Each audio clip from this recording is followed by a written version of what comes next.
What's going on, everybody? It's your boy, and I'm back. Yes, indeed. I'm Brian Redmond, and this is the Relationship Rehab. And on tonight, yes, as they say in the church, on tonight, we have a really good show for you.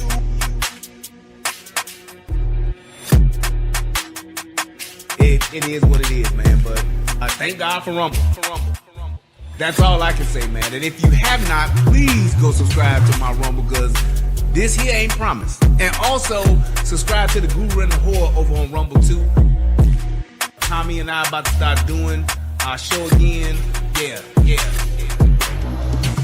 When are we as black folks? Everybody talk about when black community gonna ever come together. When black folks gonna ever get it right. Will black folks ever be able to overcome? Oh, he been saying that shit for 40 years since I've been around.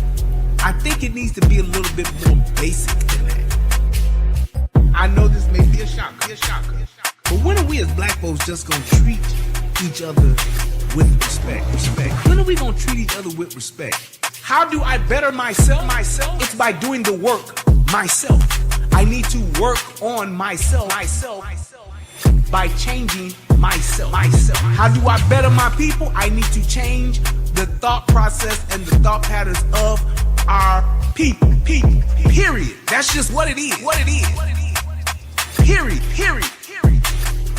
That's just what it is. I don't think that the social engineers were able to see it this far, but the idea and the premise to say, hey, if we can get the main decision maker and the leader out of the home, then we as the government can essentially control this group of people. And that's just something that has been factual with just society. When the man is not in charge of the home, when the man is not present in the home, then it leaves the family vulnerable. It just does. And so I believe that was done purposely for a position of control. What racist system is holding back the 3 black mayors? 3 black mayors. They don't fucking care. They let these niggas run over the streets. They let these niggas. I'm just saying, what system is holding back the mayor of Chicago? What racist system is holding back the mayor of New York? You tell me. Fill me in. Let me know what racist system got these mayors held back. Ain't none.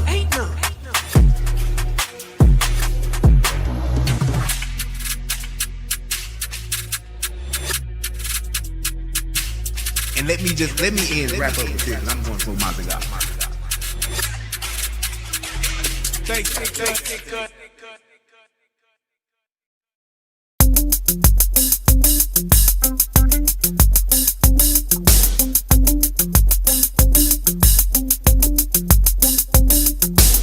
We keep the party jumping all night long until we into the early morn. We don't stop and we don't quit, cause we drop hits and it's dope shit. There's a party at the Wild Wild Club tonight, and the party ain't over till the morning light.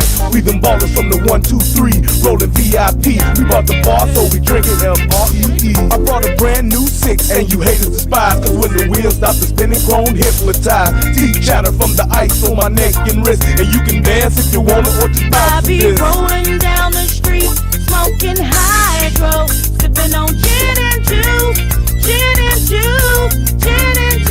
baby. I be rolling down the street, smoking hydro, sipping on gin and juice, baby.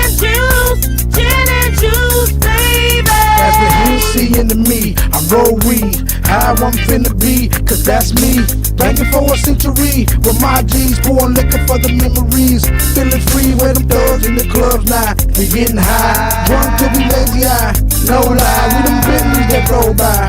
That's right, we them cats that them hoes like all night. We the baddest and we know this. A bunch of thug motherfuckers taking no shit. Y'all Mars can't hang with the wild wild. And got the nerve to try to perpetrate with our style. See, we them players riding out in them 6-4s. Rimmed up, hitting switches, fucking thick hoes. Smoking blunts all night, getting our rocks off.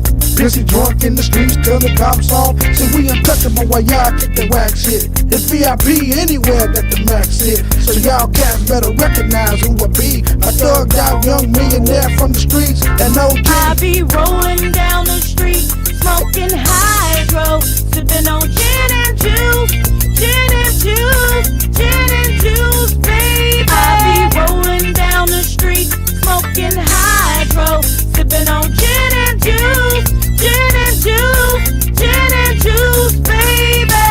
I'm from the crew that can't be stopped. Jump in my ride like my car, baby, drop your top.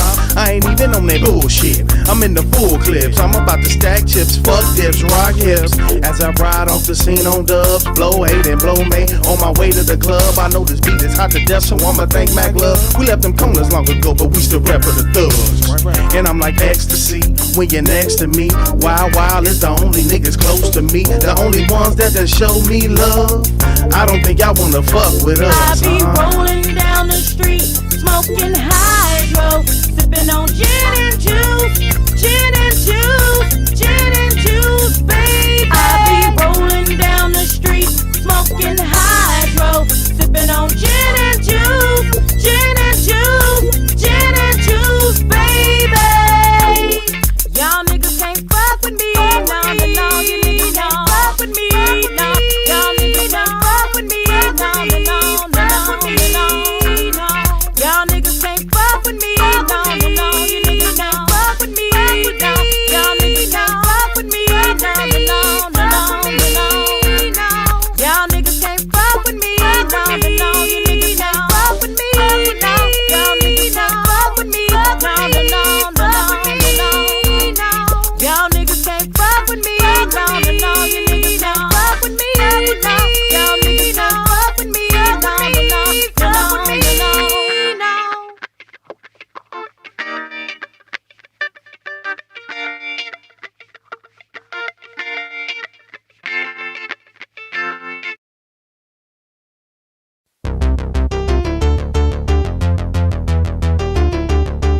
This for the niggas and bitches and niggas who be hitting them switches and pulling them triggers, who be crumbling weed and rolling them swishers. Keep on banging on corners and drinking that liquor. Keep that thug shit real when you fucking with me. Keep your sights on steel when you gunning for me. I put my pistol in your mouth and tell your ass to goggle. Gangsta shit so potent it should be sold in bottles. Take a sip and go to hell, get drunk and end up in the trunk. Fuck jail, you thinking DUI? No, that ain't how you die. It was my thugs and slugs that was the reason why. You niggas thought I was soft, but now it's blood that you caught. And now these shells hit the ground as I'm busting off. 9 double in Beretta, no there's nothing better.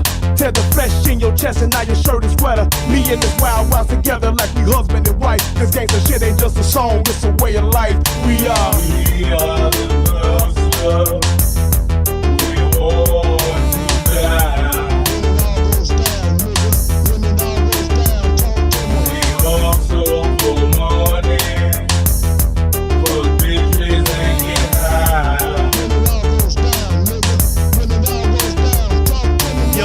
Bloodshed, pussy niggas is dead.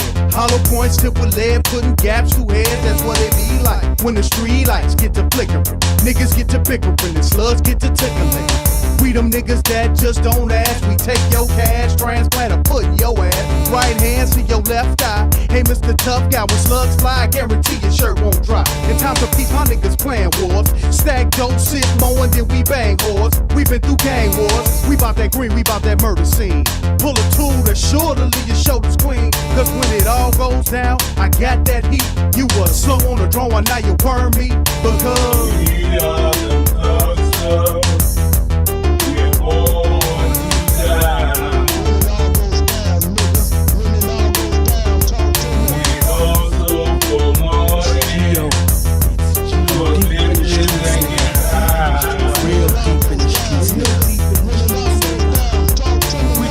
Y'all niggas ain't shit but wannabes and slugs.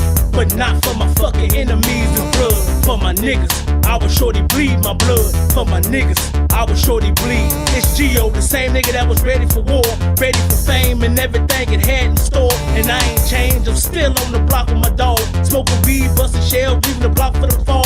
For my niggas who didn't get to see me achieve. Some died over beef and some died over greed. I'm smoking weed, I'm trying to get rid of the pain.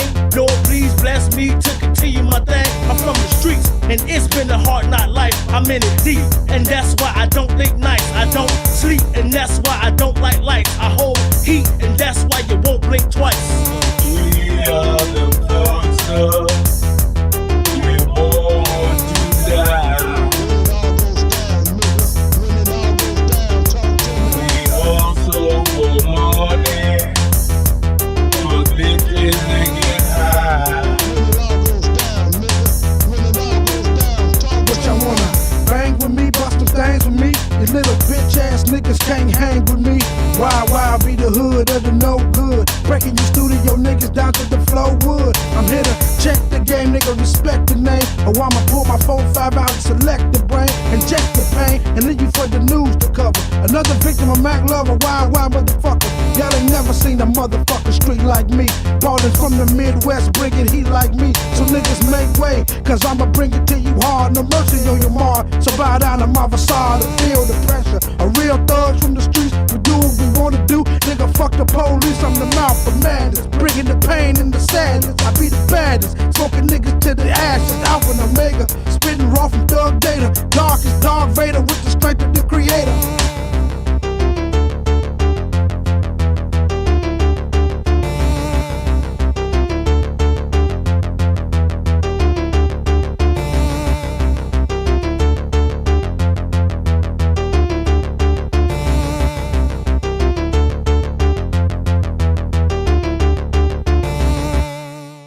When it all goes down, nigga. When it all goes down, talk to me.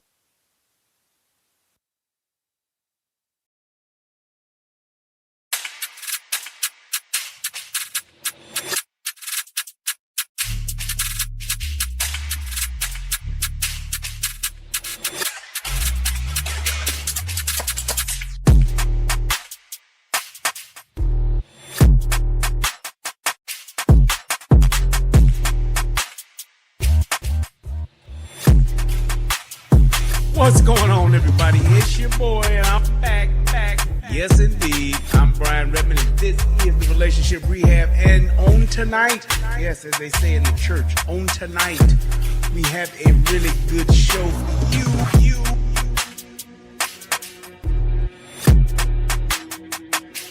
It is what it is, man. But thank God for Rumble.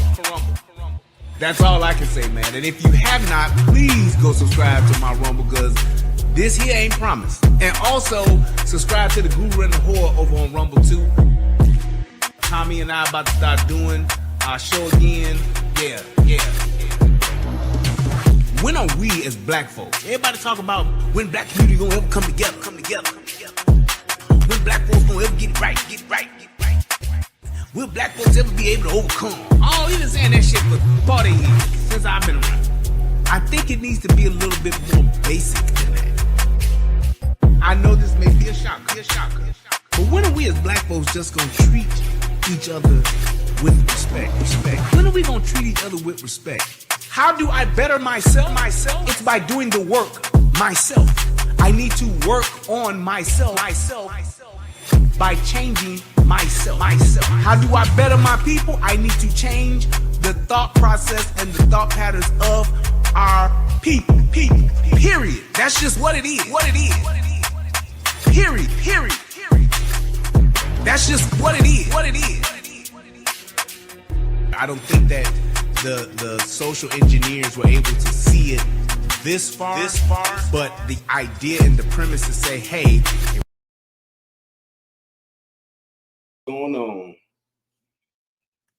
what's going on, everybody? It's your boy Brian Redmond, and yes, we are back for another show. I'm excited to be here with you guys, and tonight is gonna be a good night. Yes, indeed. So tonight, let me make sure that this is good. Y'all can hear me, right? Because I'm trying to see. I thought this chat would be up here, but I don't see it. Oh, wait. Show comments on stage. Yes. Okay. So let's see. Click the like. And if you can't click that like button for me, I'm just doing this just to test to make sure that it is showing up the way that I want it to. Sweet. All righty, there we go. All right, so it's good. I just wanted to make sure that it was working because I forgot to turn it on. I wasn't seeing it, so I was like, "Wait a minute." Yeah. All right. So, this has been. What's the best way to say it? I guess this has been a really good growth period for me. The past few days, I can truly say that I have grown as a person, as a man, and there have been some decisions that I've made about my life and going forward that have forever changed me. This event that took place, the assassination of Charlie Kirk, I think is going to be one of the most pivotal. There we go. I got it. Just give me a second. One of the most pivotal moments in American history, because this is one of those instances where nobody saw this coming, and it's one of those things to where it's flat out, what are we going to do now?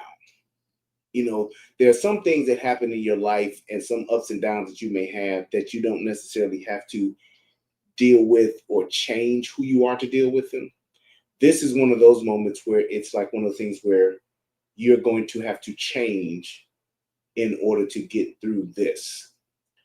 For those people, when I mean change, I'm saying you're going to do one thing or the other. You're going to continue to just do the same thing you've always done, or you're going to do something to improve you so that you can become a better version of yourself. And that's exactly what has occurred with me. And I'm going to share a little bit of that with you guys today. I'm going to address a few things, and I'm definitely going to make sure that I get my point across. And if anybody wants to come up and talk after I do that, I don't have a problem with that. If anybody got any thoughts they'd like to share and want to come up on the stage, I can drop the link and we can do that. No problem. But one of the biggest things that I think that we are going to have to realize is that people, and I mean this for everybody across the board, we have to never forget that everybody matters. And what I mean by that is there's humanity in all of us. And we have to understand that each and every one of us, at the end of the day, are human beings, which means that we all have lives, which means that, you know, a lot of times what we see on the internet, what we may see on TV, what we see on social media and things like that is just a facet of who we are. There are many layers to us. We are all onions, if you will, and we have many layers. Do I expect everyone to know me? No. Do I expect everyone to know who I am at my core? Absolutely not. But I do have an expectation on everyone to have the same level of respect for me as a human. And I think that one of the things that we have learned, and I have learned in this, is that a lot of us have traded in that humanity for what I always have been calling feel-good politics. And it's one of those things to where people think that you can say whatever you want to say, feel however you want to feel, as long as it makes you feel good, it's fine. But there can't be any challenging to that. And if you try to challenge that, it's not a thing of we just disagreeing. There are too many people now that look at this as because I challenge or disagree with you, that you are my enemy. That is a big step. That's a huge step and a huge jump. When our disagreements become friend or foe, that's a problem. The words I say have become so offensive to you that I am now your enemy. For someone whom you don't know, someone whom you've never physically met, someone in a lot of cases you've never even talked to, but because they said something you didn't like, or they've said something that you disagree with, you look at them as your enemy, meaning that whatever happens to them, it's okay because they are your enemy. And that is where I saw this whole thing occur from friends that I know, people that I've seen on the internet, certain statements and things like that I've seen.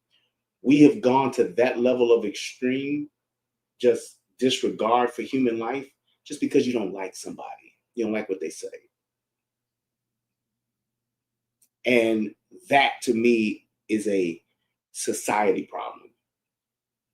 I cannot like you. I can disagree with you, can't stand you, whatever the case may be. But to be okay with you dying, that's a problem. Other point is this, and this is one of my biggest things that I'm done with this part. This whole thing about people just making up things about people because of what you heard, you don't really know, and you just saying, throwing around words like racist, Hitler, being divisive, divisive. Those things are problematic, and those people that are doing that now, I'm so done to the point to where there's not even a point in having that conversation. And here's my reason why. If you're so stupid to where you're going to call someone a name whom you don't know and don't know why you're calling them that name just because of what you think you heard, you're an idiot. You're an idiot. Like, you are just totally absent of knowledge. You don't have the capacity or the ability to actually obtain knowledge and learn. Why is it that because you heard something and you choose to repeat it, even though you don't know what it is or why it is you repeat it, you're just saying it for the sake of saying it, that's a problem. And that's one of the things that we have gotten to do and have done way too often. I see it in the media. I see it in the political aspect of things, and I've seen it on social media. And I don't understand why we are insisting on doing it. It's not that it happens every now and again. We're insisting on doing it. That's just what it is. And it's like when you see those kinds of things, that's a problem. And that is one of those things to where you're drawing lines in the sand to where we will be forever divided on those kinds of things. Throwing around words like racist, throwing around words like Hitler, those are things that are very problematic because those are things that put people and it triggers people to think a certain way. So when it's not true, it's like calling somebody a rapist. You're calling somebody a rapist who is not a convicted rapist, who is not in jail for rape. You're calling someone a pedophile and they have not been convicted as a pedophile. You're just calling them that. You're putting things on people that are marking them in a specific way to where people will have animus against them just because of what you're saying. And because you choose to be careless with your words, then you think that's okay to do that because of how that person may have made you feel about a particular topic or particular statement that they made. And when I titled this show, I titled it Truth Teller, Charlie Kirk, Gone Too Soon. Because at the end of the day, when I thought about this for the past few days, I've just been thinking those kind of three things. And I was thinking about a quote that I used to always say, and I don't know who wrote this. I don't know if who said this originally, but I believe I heard it from Tommy first. And if there's some other philosopher in there said it, then but please correct me. But this is one of those things that came back to me, and I got it, and I found this quote, and I was like, man, this is it. This is so impactful. And the quote is this: "The truth sounds like hate to people who hate the truth."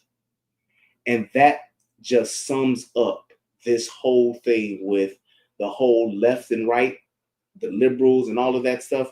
When you go from someone hating, when you're hating someone just because of a truth that they told, then that means you're throwing out everything and willing to lie, cheat, steal, whatever the case may be, just to make sure and to reaffirm that you're right about why you hate somebody. And it's like when I thought about who Charlie Kirk was, and even people, if you don't know, I would implore you to just go and listen to some of his material. Go to his website. He has, I think I was watching PBD podcast today. They said something like he got like 4,700 hours of content on social media. 4,700 hours. 4,700 hours. Over 4,700 hours of content.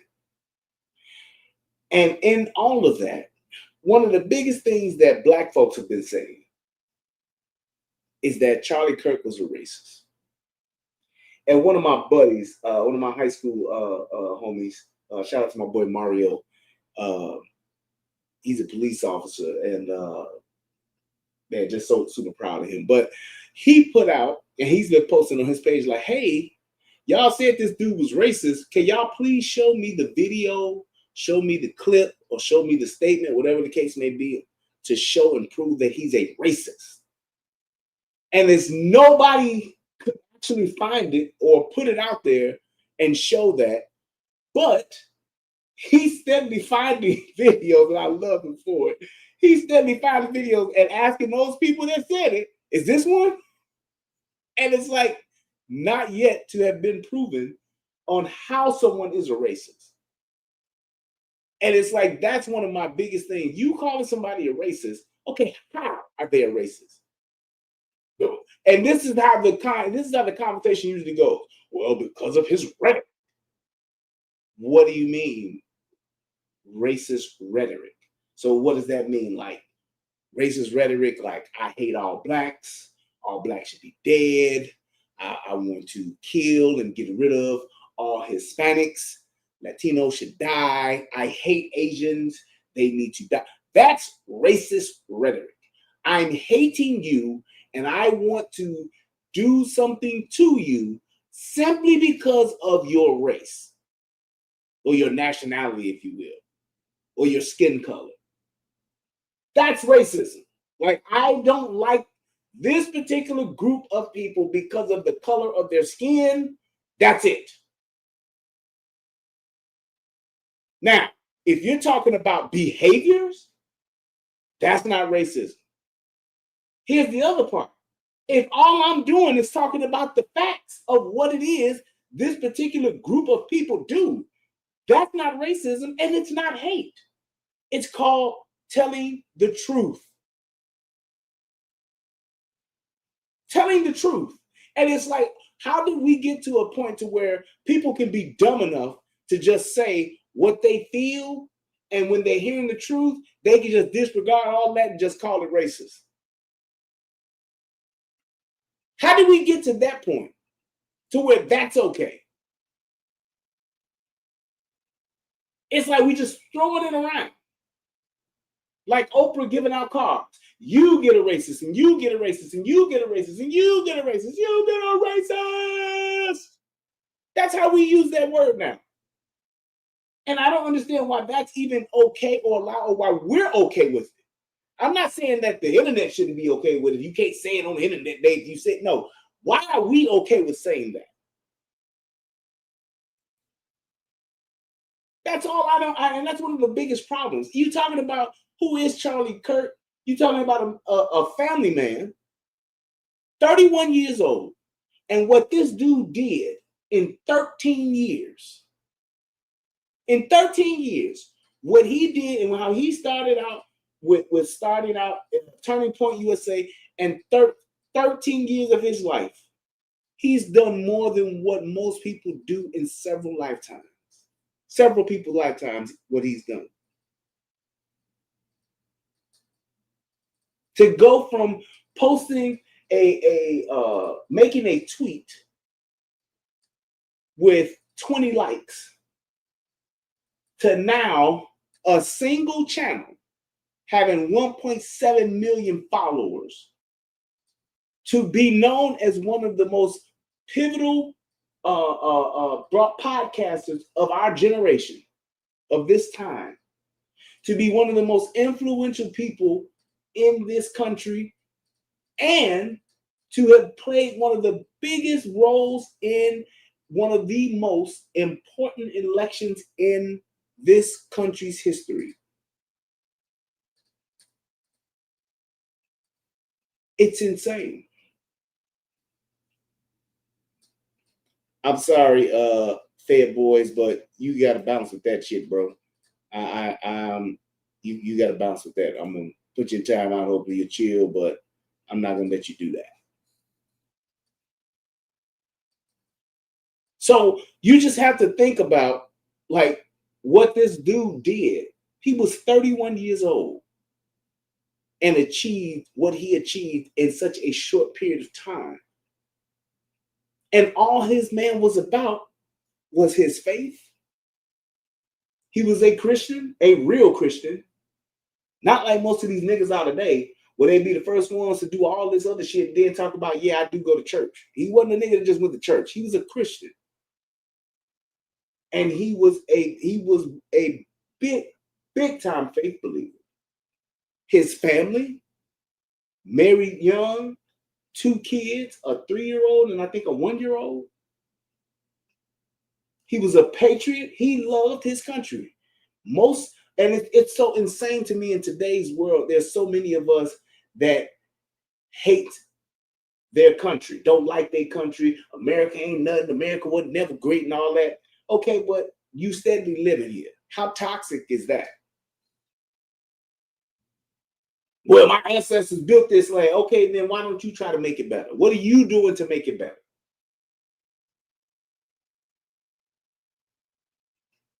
He was a patriot, and he was a conservative Republican that had his own ideas and opinion about the people of this country. You tell me how that is a bad thing.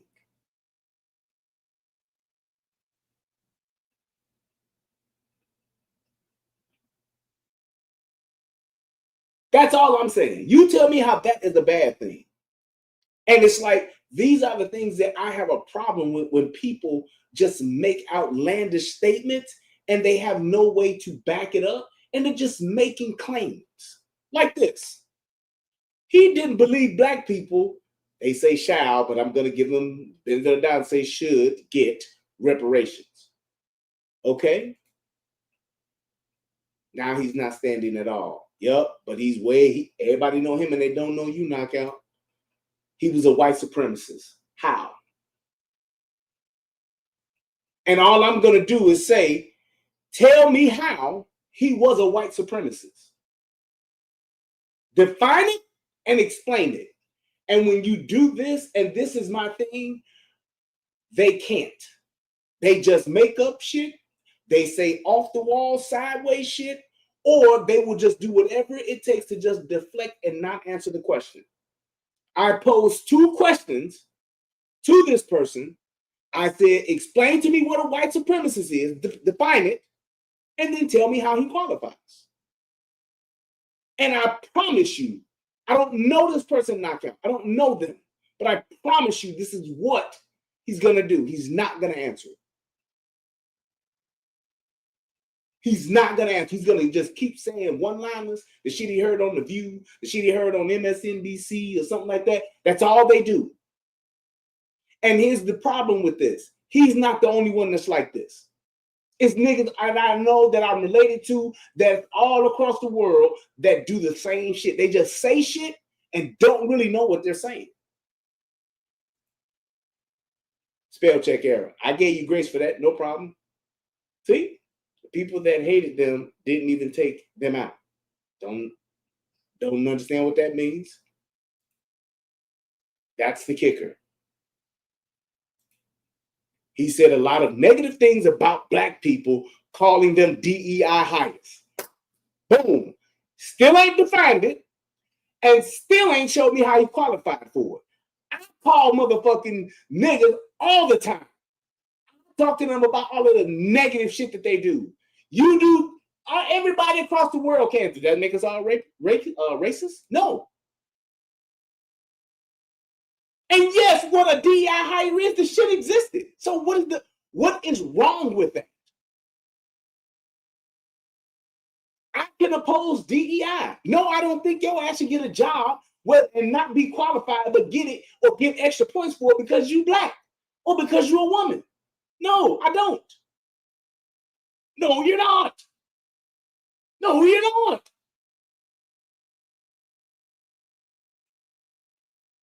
But again, 2 questions posed and will not answer them. And here's the thing. You know what I thought it was? I thought it was a thing to where they just didn't want to prove me right. That's not it. They're literally that ignorant. And I'm talking dumb as fuck. And I'm going to say that's what it is. You are literally a low intelligent human being because you can't even tell me what you're saying and why you're saying it. Him out. He's a fucking illiterate, degenerate motherfucker. Whoever this person is, he or she, I don't know if it's a man or a woman. But all they said was he's a white supremacist. Why? He said a lot of negative things about black people, calling them DEI hires. They were. It's the truth. Just showing y'all. Can he make it seem like they're incompetent because they're black? What the fuck does that even mean? You see what I mean? This is what I'm telling you what we're dealing with. We have been giving these people too much credit. These people are literally dummies. Like the textbook word, like you are not intelligent. You are not capable of having this conversation because you don't have the mental capacity to comprehend what is being said. Because you can't even answer a direct question that has been asked to you for you to actually prove your point. This is what it's come down to. And this is the understanding that we are dealing with, the type of people that you're dealing with. And unfortunately, a lot of these people look like me, and a lot of these people are on the left. A lot of these people are Democrat voters, and they have just gone along with this whole little game of doing what they're being told and not thinking for themselves because they can't and they don't want to. Just tell me, man. I was correct in my last statement. He still ain't answered the 2 questions posed to him. And we what? About 4-5 minutes in? Won't do it because he can't.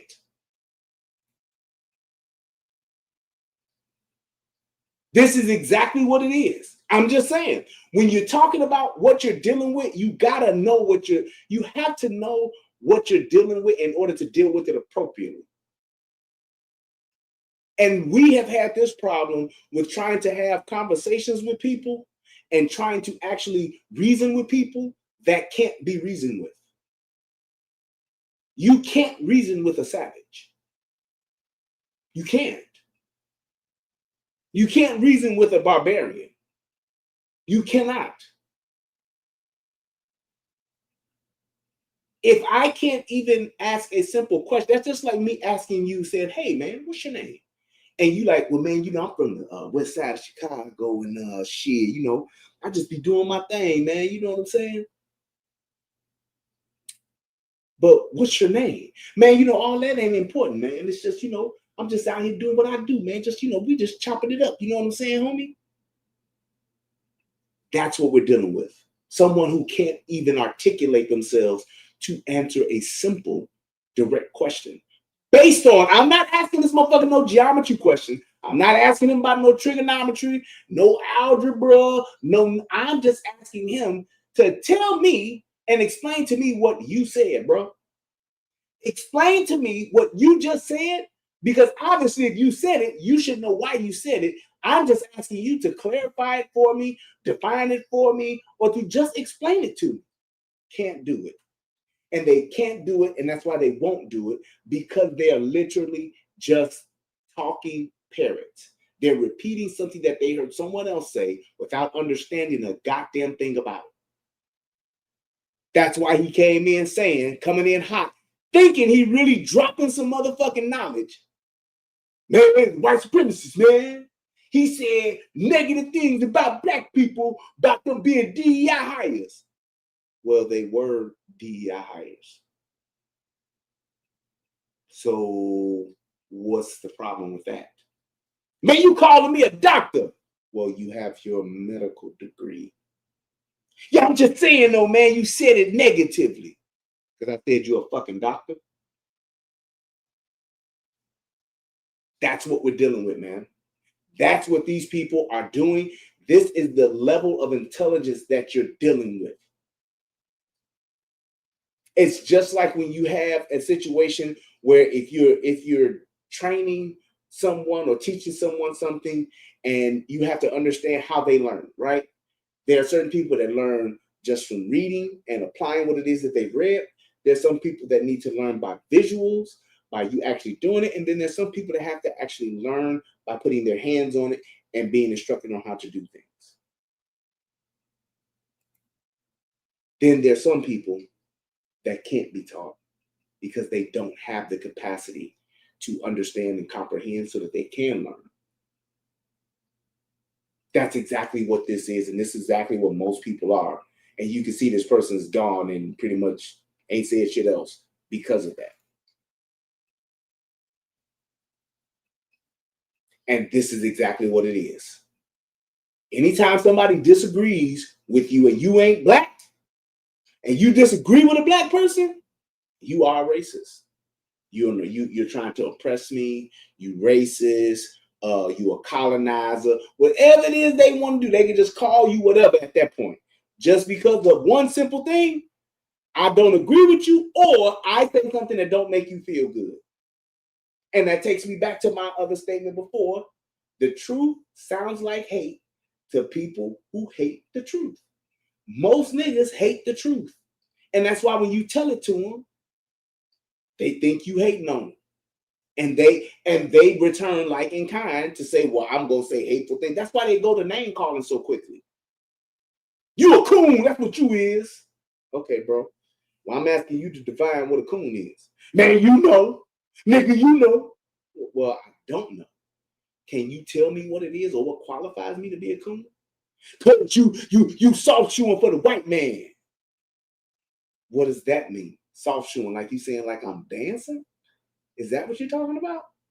Yeah, man, you know. Okay, but I'm asking you to define what it is I said or did because I'm not physically dancing. So tell me what it is that I said or what I did that would qualify me for soft shoeing, therefore qualifying me for being a coon. Man, shit. See, this shit I be talking about, man. Low intelligence. Low intelligence. I mean, extremely low intelligence. And when you're talking about this man, Charlie Kirk, if this person's a racist, if this person don't like black people just because he just don't like black folks, you would be able to find it everywhere. You would see it. David Duke is not fond of black folks. You would see it everywhere, wouldn't you? Yup. Hitler was not fond of Jews at all, to the point to where he exterminated them by the millions. You can find this information everywhere. He literally said it. He literally said that these people need to be exterminated and proceeded to do so. If you're telling me that Charlie Kirk was a racist, then you should be able to find it and not just tell me something that you didn't like. He said black folks was DEI hires. They wrong. They didn't get hired because of their merit. They get hired because of what? Their color of their skin. Kamala Harris, DEI hire. When fucking Joe Biden said, I'm going to get a vice president that's going to be not just black. It's going to be a black woman. He said it about Ketanji Jackson. I'm going to appoint a black woman to the Supreme Court justice, which meant that's the qualifier. I could have been the best black candidate or the best candidate for being a Supreme Court justice. I'm disqualified because I have a penis instantly. So it didn't matter what other qualifications she had. She just had to be black and be a woman.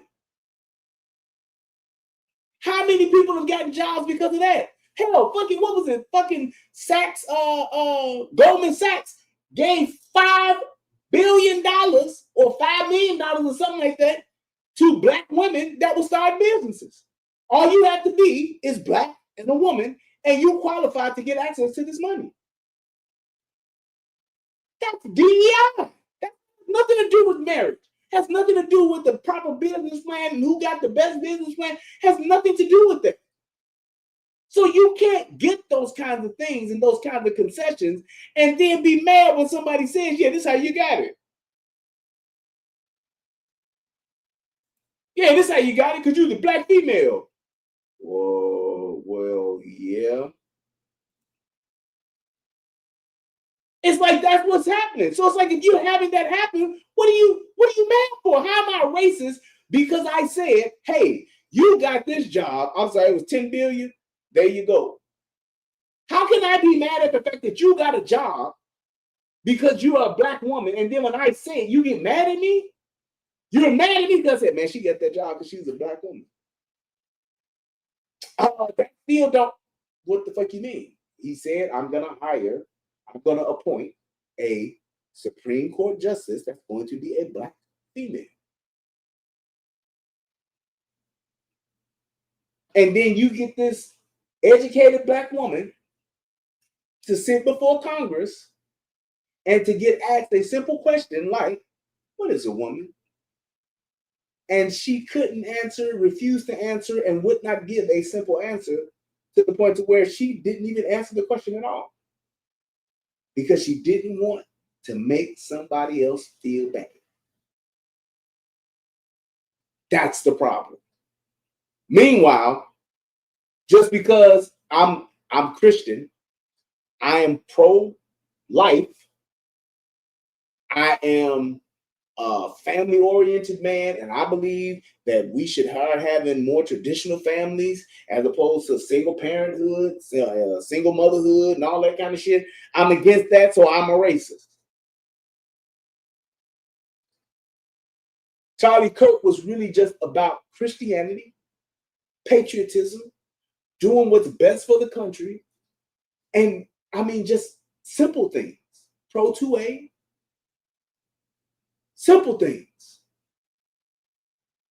And the fact that you didn't agree with him or you disagreed as to why he was for those things, he's racist and he got what he got and he deserved to die. And this is the other thing that kills me about black folks. Y'all got this whole thing to where y'all talking about, I don't know why y'all want me to feel sorry for somebody that did.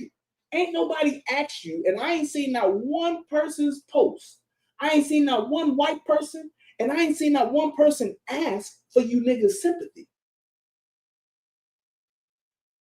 Ain't seen it. So ain't nobody, and I don't understand why niggas thought that that's what they being asked for, because ain't no niggas being asked for their sympathy. But the problem is that you talking shit about somebody who died, who was literally a good person and accomplished more than most of y'all ever will in life and made an impact on the fucking world. and you're talking about this person and okay with them dying, and you feel the need to post it and put it out there. But the minute somebody kill your cousin, the minute somebody kill your thug ass cousin, your thug ass brother, your gang banging uncle, whoever the fuck they is, the minute they get shot up, they ain't deserve it. They gave you the shirt off their back, and you the first motherfucker in line to buy an airbrush t-shirt and be at the balloon release. How that shit work? Little nigga you knew was a motherfucking terrorist. You knew your cousin, your brother, your whoever, fill me in the blank, was a fucking terrorist. You knew he done been known to shoot at motherfuckers and kill motherfuckers, gang banging, dope slanging, and all that good shit. You knew that. But you hurt for them. Right? This person whom you don't know. And I'm not saying that you're supposed to be hurt for them. But why would you feel the need to make some type of negative post about something nobody asked you for? Ain't nobody asked man one of you niggas to have a fucking sad moment about this man dying. But here's the other thing. Ain't nobody asked you to post on celebrating and being okay or condoning his death neither. But that's the problem with niggas. You always want to insert yourself in shit you don't know nothing about. That's the problem. It's plenty of niggas that I know that have died that I ain't gave two shits about. Just what it is. Motherfucker died, he died. All right. If he dies, he dies.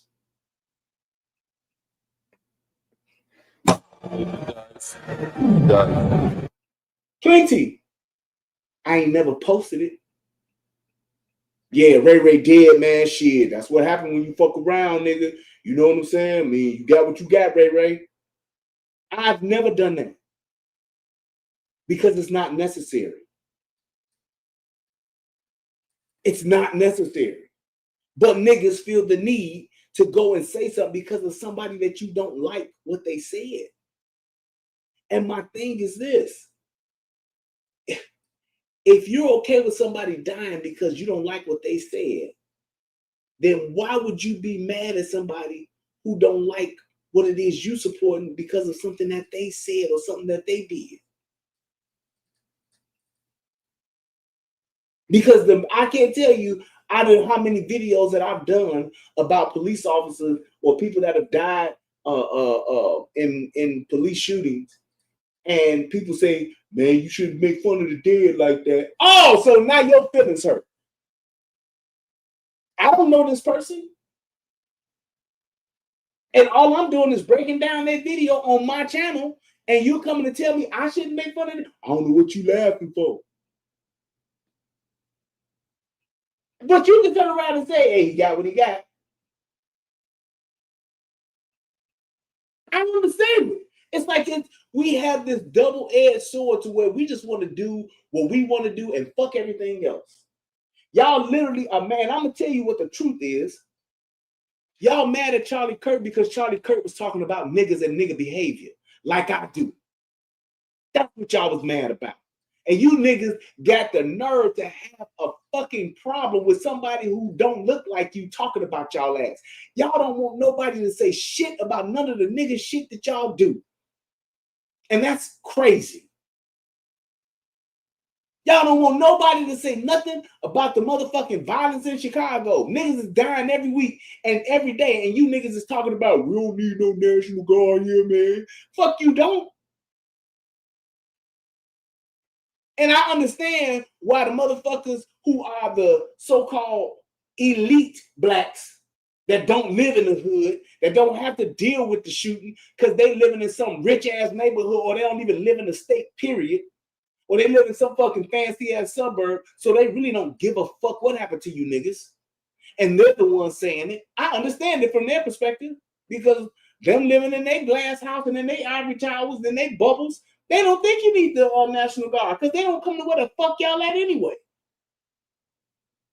Yeah, I'm black, but I don't fuck with niggas no way. So I would never really know if they need it or not. It just doesn't sound good. But because a motherfucker calls out y'all nigga shit, you mad. And here's the truth about it. You niggas have said it plenty of times. That's going against code. You ain't supposed to air out your own dirty laundry. You right. That's why you motherfuckers got pedophiles in your family that's molesting your cousins and your uncles and your aunties and your daughters and doing all kind of fuck shit to these kids in your family. And you niggas don't say nothing anyway. That uncle y'all know that's known for touching motherfucking boys, that's known for touching little girls in the family. Y'all don't say shit. And then when he get caught with one of the motherfuckers alone, y'all don't say nothing then. The motherfucking auntie that be fucking on the young boys and all that shit, when y'all find out what's going on, y'all still won't say shit. Oh, dyke ass auntie going around the family fucking with all the boys and fucking with all the girls in the family, a straight up sexual deviant. You niggas won't say shit about it. How many motherfuckers in your neighborhood that you know be fucking around with little young girls and y'all don't say shit about it? And everybody know it. Everybody know it. It's been plenty of times, and I've said this several times. What one of my childhood friends grew up with was getting motherfucking straight up fucking. This dude was so old, and she was so young. It was ridiculous that he was being allowed to spend time with her, and we was all kids, but the adults was right along with it, letting her go right out with the motherfucker. I ain't the only one that knew that. I ain't the only one that's saying that. And I ain't the only one whose neighborhood that shit has happened in. How many niggas in y'all hood, how many older niggas be fucking with the young girls? Y'all niggas ain't called. Thank you, Keenan. Y'all ain't called the police then. Won't say a word to the police. Won't say a word. Motherfucking the goddamn tambourine player at the motherfucking church hanging around all the boys now. Y'all ain't saying shit to them. Y'all don't call the police on that. Huh? Here's the big one. Here's the big one that don't nobody really talk about.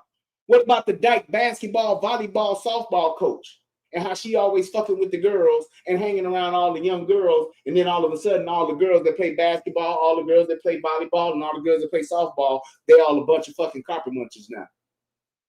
What about that? Y'all don't never have shit to say about her. Y'all let that bitch get away with everything. That female athletic coach who is the dyke that turn them all out. Go on a motherfucking tournament somewhere out of state. Go ahead, girl. Send your daughters right out there with them. Oh, I'm going to keep an eye on them. We going to be in the hotel. And yup, show them the fuck is.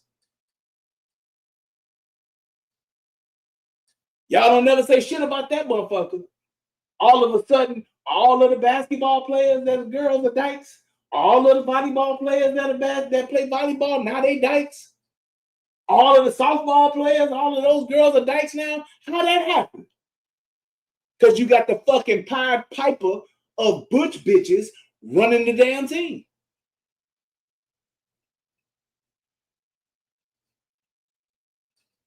Running the motherfucking team. And then wondering why. It's like, well, why? When she become gay? Oh, you mean like when she's going through puberty and is becoming a woman? Maybe having some sexual curiosity or maybe sexually confused, and you got a lesbian chick on the coaching the team, pushing her that way. Oh, that's how. But that's not all that. Nobody give a fuck about that. We don't say nothing about that though. That's cool. You all were mad because Charlie Kirk said, "Hey man, the fucking gang violence and the music play a big part. Not having fathers, that's a big part. That's why crime is like the way it is in the hood. Who the fuck don't know that? But we mad because Charlie Kirk said it? He white though. Is it true? Yeah. We all know the influence that music has on people. We all know the power of music. What you listen to changes how you feel. That's why people in church don't play R&B music to worship God. That's why when your mama used to get up on Saturday morning to clean up the house, she put on some Motown instead of some fucking Mozart.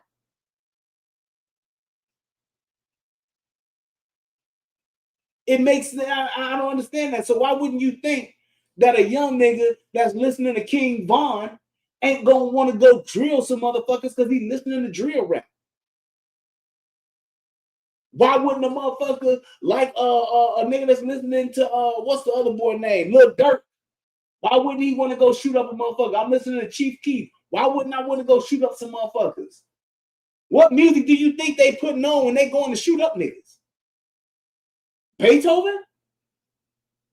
Hey, folk, throw that Beethoven on, man, so we can go shoot these niggas.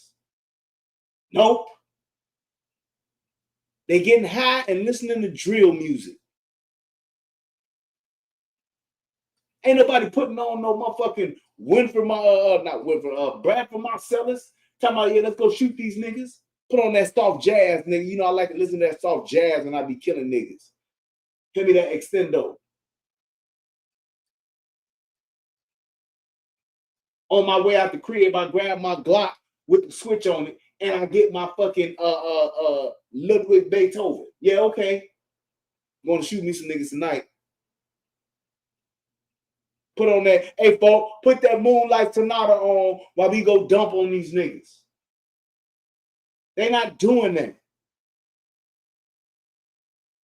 And people will say this, well, you listen to drill music before, Brian, you ain't gonna kill. Yep, I have. But that's because I have a daddy, nigga. I had several father figures in my life that taught me the difference between what's real in the world and what's bullshit. I had uncles that stood tall, made sure I wasn't fucking up. They old niggas now, but still back then, they was the motherfuckers making sure that I was doing the right thing. Shit, my uncle was actually in here earlier. Little young. So now I don't do that stupid shit because I had a motherfucker in my life to guide me. Most of these young boys now, they don't have nobody like that in their life. They got a mama that don't really know what to do with them if she doing anything with them at all. And he out there getting raised by the streets and drill music. And Charlie Kirk pointed that shit out. That's all he did. He told the truth. And y'all mad at him for it. You call him a racist because he said it. How was that? Why would that even matter? Because he said somebody got hired because they were a certain color or because they were a certain gender. That's not a good thing. I don't want a bitch flying my plane that I'm on and she got that job just because she's a woman. I say this even about police officers. That's why I say what I say about female cops. Female police officers should not be allowed to be on the streets. Why? Because they physically can't do the job. Unless you pass the same power test that a man passes, not no discount. They do it for them now. A man, you got to do 50 push-ups. A woman, you just got to give us 35, girl. Do your best, girl. And then you put this bitch out on the street. Now I got some 6'2" nigga on my motherfucking back. Bitch, what you gonna do? You couldn't even do 50 push-ups. You did the 35. Y'all know that video I showed where that dude was in a fight for his life with this grown-ass man he's trying to arrest, and the dude is on top of him, and all this bitch was doing was literally rubbing the bad dude's back, talking about let him go. Let him go. Stop it. Stop it now. Stop it. Choking the life out of this man. Choking the life out of this man. And all this bitch could do was pat him on the back. Stop it. Stop. Let him go. That's why I said I would never be on the streets with a partner as a woman. No way. And if we was, we ain't doing shit but riding around in the car. What we gonna eat? All right, okay. I ain't doing no traffic stop. I ain't doing no domestic. I ain't doing shit. Writing a motherfucking report somewhere. We can go pick up the captain and take him home with some shit. Drop him off. Sure, Lieutenant, I'll come pick you up. But I'm not going on no car with no woman. She'll get me killed or killed. Y'all know how we do. That's just what that is.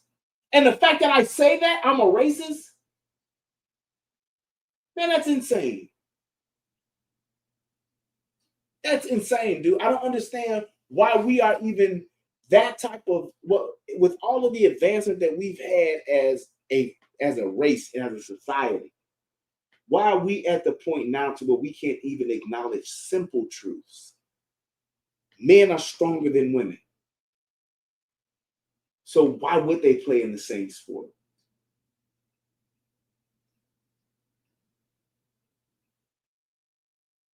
It makes no sense. It makes no sense whatsoever. And because somebody points out the problems that occur because of DEI hires and women in certain areas, it's like, man, just like how people and then you go and you lie about it.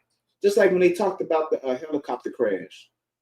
And they tried to say, well, the helicopter crash because the Trump fired all of the DEI hires from the National Weather Service. And had they still been there, that wouldn't have happened.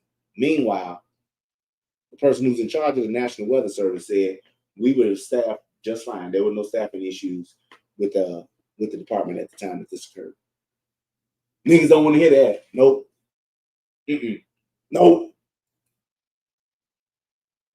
Nope. Yes. Women should be banned from fire, military combat, police force. And here's what I'm saying. Not saying that they can't serve. They just can't serve in that physical capacity. So if you need a fucking secretary, you need somebody to do paperwork, data entry, something like that, hell yeah. Inventory equipment, yeah, fine. Being out on the streets and on the front lines, no fucking way. No fucking way. It's just it makes no sense. Just like women in prisons. What do?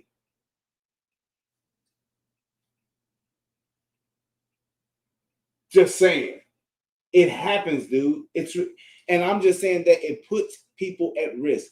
You working on a max security prison. Do you really want a woman CO working on the same deck with you, working in the same block with you? Really? Somebody who don't like your ass or having a bad day want to come and shank your ass? You expect that woman to get them off you? All right. That's just the reality of it.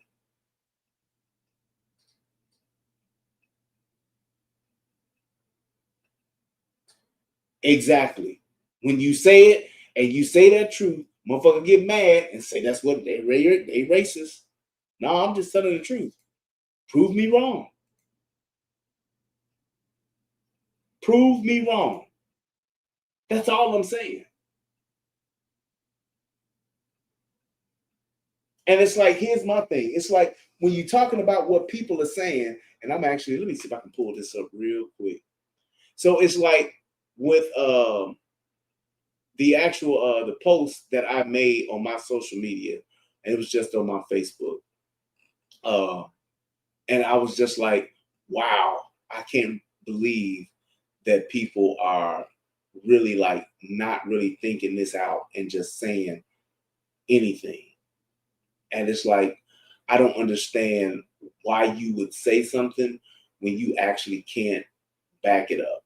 And then there were some people that actually said some things and it was like, well, I can actually answer this.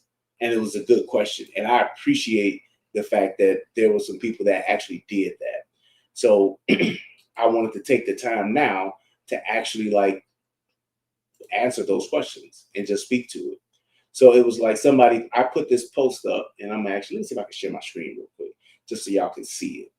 And I put this post up and just was like, hey, you know, just to say, hey, this is what I was putting up there, and I wanted to share it. I put this up. Let me show you. If it'll come up.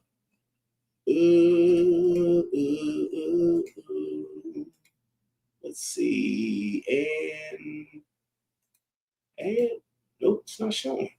Ain't that something? Oh, wait, I can change it. I can do it like this. Let's do it this way. There we go. Bam. Ba-bam. There we go. All right. So I just put this up.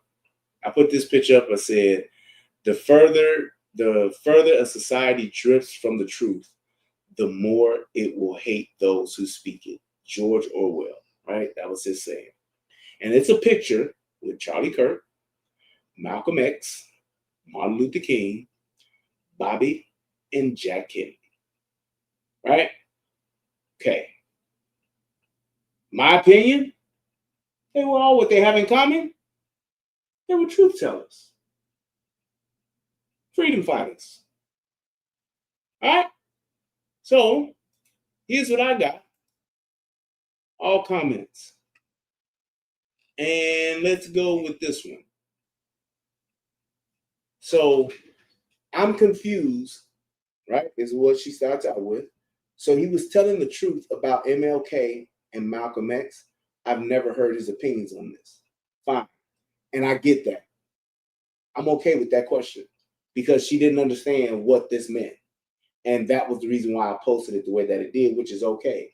So I posted this just to show that this is what happens. You don't get assassinated for lying.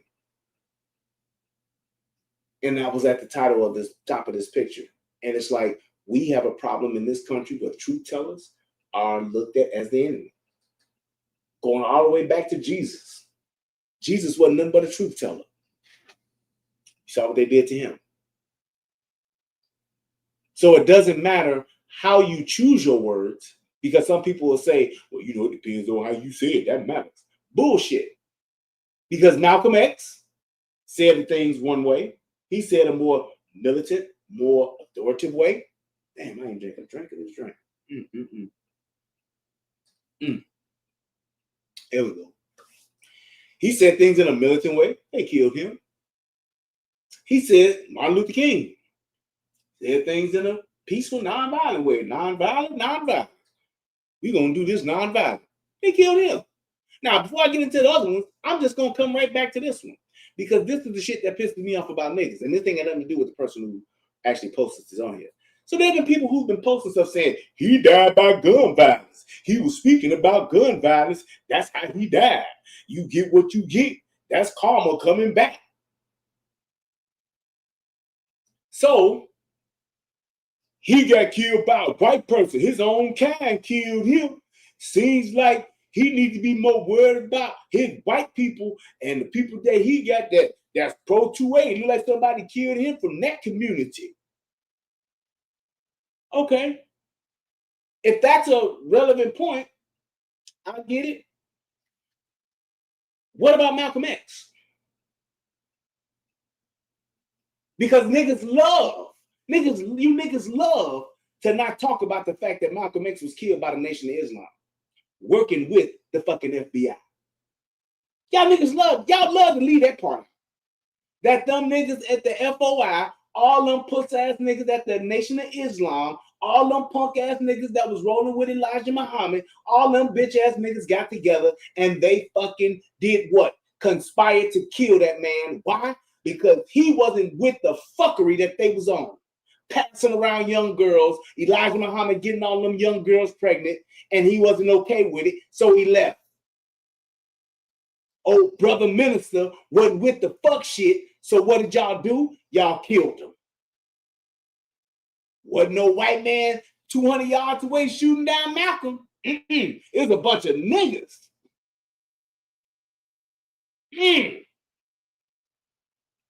Y'all don't talk about that shit though, do you?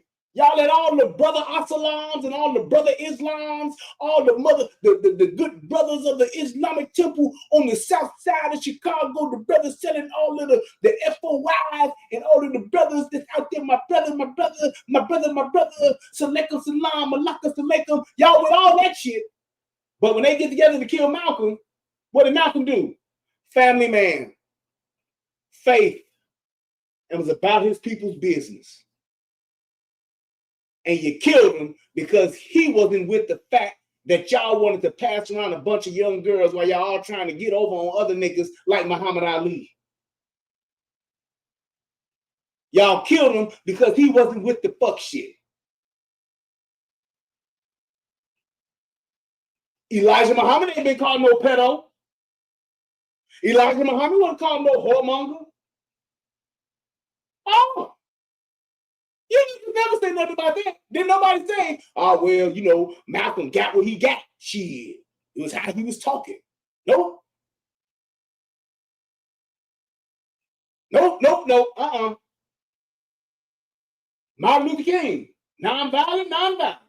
Martin Luther King's on the problem is Martin Luther King just like pussy. The only thing you can say bad about old Martin. But what did y'all do? Y'all still don't want to talk about the fact that Jesse, and all them other niggas that was up there on that porch knew the nigga was about to get killed, didn't say shit, actually helped, got him out there, let the nigga get shot, working with the motherfucking peoples, with the feds. That's why them bitch ass niggas alive today.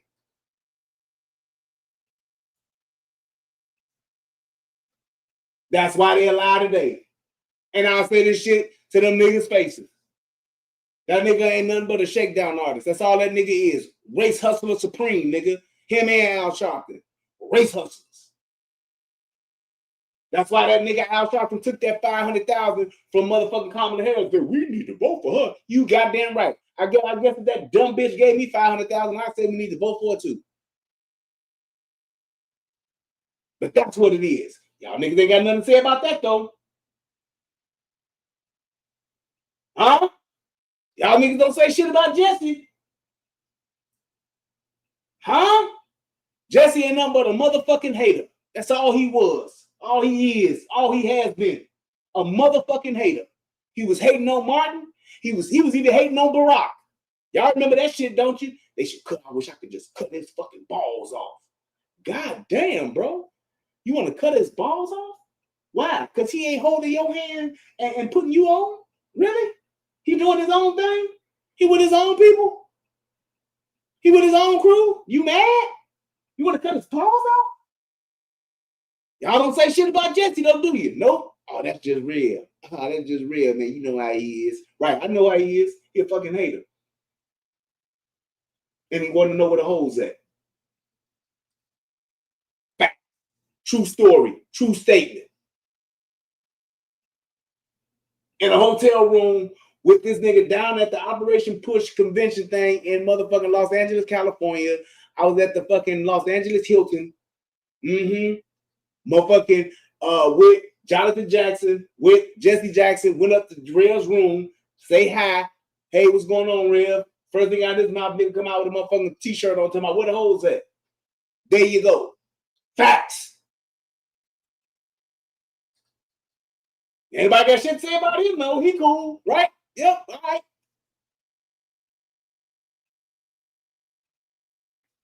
That's all I'm saying.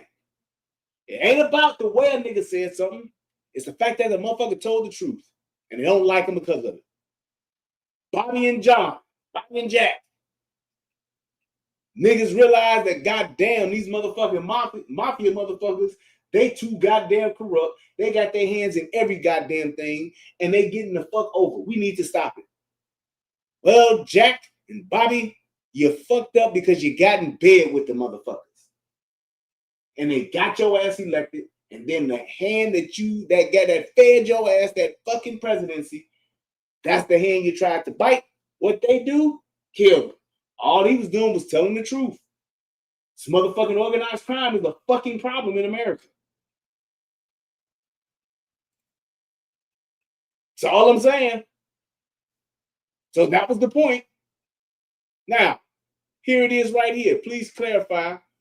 You're saying Charlie was speaking the truth. Great question. Great question to ask. And these are people that I really can fuck with on the regular. Cool as hell. The reason why I say that, George, is because he was speaking the truth on the things that he was talking about that were problems with America. Like I was mentioning before about the gang violence, about fatherless homes. And please go to fatherlessamerica.com and order Fatherless America. It's an awesome documentary. I can't wait for the second one to be out and be a part of it. But Fatherless America. Black children having fatherless homes. That's a problem. That's the truth. Talking about how poverty in the hood can be helped by what? Not having children out of wedlock, getting married, having stable homes, 2-parent households. I don't know how you niggas still today keep on preaching that it's so good to be a single mama and single motherhood is all right. Bullshit. It's a terrible thing.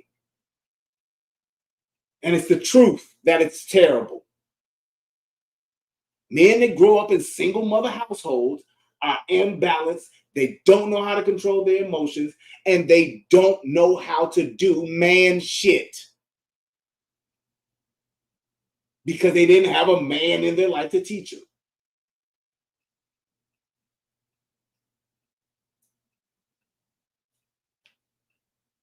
That's just what it is. That's the truth. Talking about abortions, he believed that life starts at conception. Was able to prove it scientifically. At the moment of conception, there's a merging of the egg and being fertilized by the sperm. And at that point, a new DNA strand is created, which henceforth means that this person is not the same as one or the other, but are now their own entity. And because of his religious beliefs, being a Christian, he believes that there is a soul attached to that. And he believes that because at that point when that happens, no man or woman should have the right to kill that baby.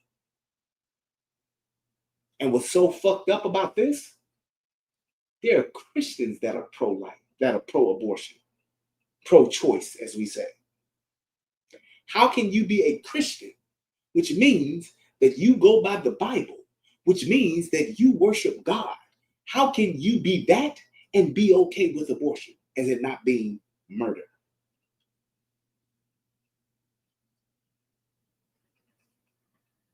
I'm still waiting on that one.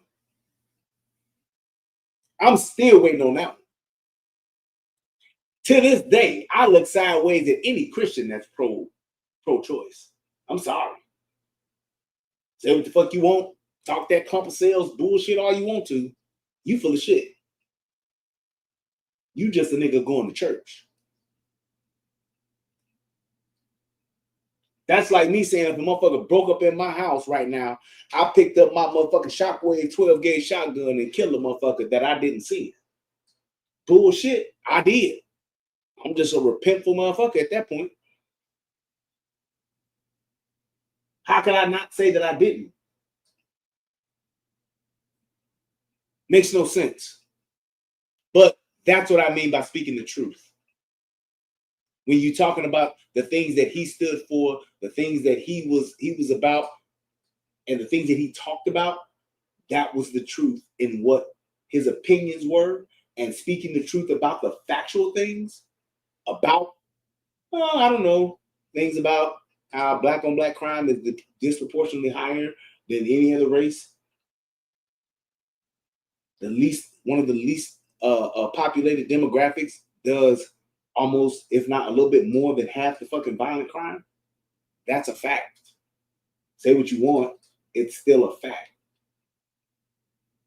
That ain't, that's just your opinion on how you feel. No, that's called the fucking truth, because it is. And even when you ask a nigga, hey niggas in the world, niggas out here who watching this right now, who do you believe is a bigger threat to you right now? White people or niggas? Niggas is living in urban areas, urban cities, one of the blue cities. Who do you think, in your opinion, are you more afraid of having a violent encounter with? A white person or a black person? I'll wait.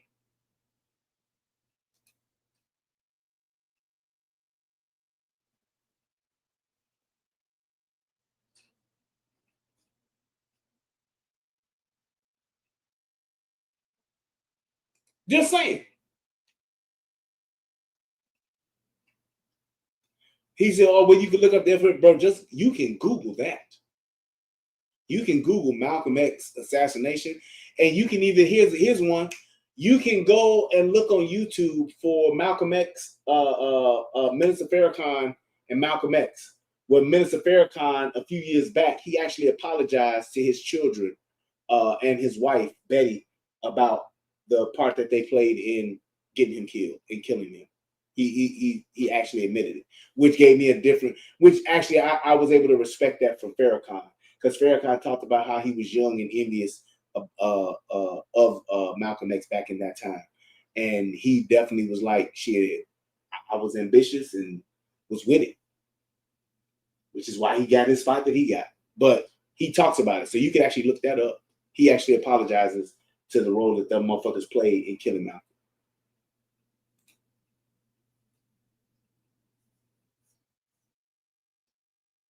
Just saying. Y'all are mad at motherfuckers because what they say don't make you feel good. My boy Mario said, we are doomed as a society when you have people gleefully clapping at this man's murder. Man got shot in the neck by his wife, in front of his wife and children. And y'all like he get what he get. And here's my one of my other friends, Patrick Watson. He says, please, Brian, please clarify what you mean, because I don't follow what you're trying to say. And this is what I'm trying to say. At the end of the day, all of these people were truth tellers. And because of the people that were around them, or the people that they associated with, didn't like the fact that they told the truth, they killed the man for it and played a part in conspiring to kill the man. And then here we go. Childhood, grew up in the same neighborhood with me. Mental illness is real.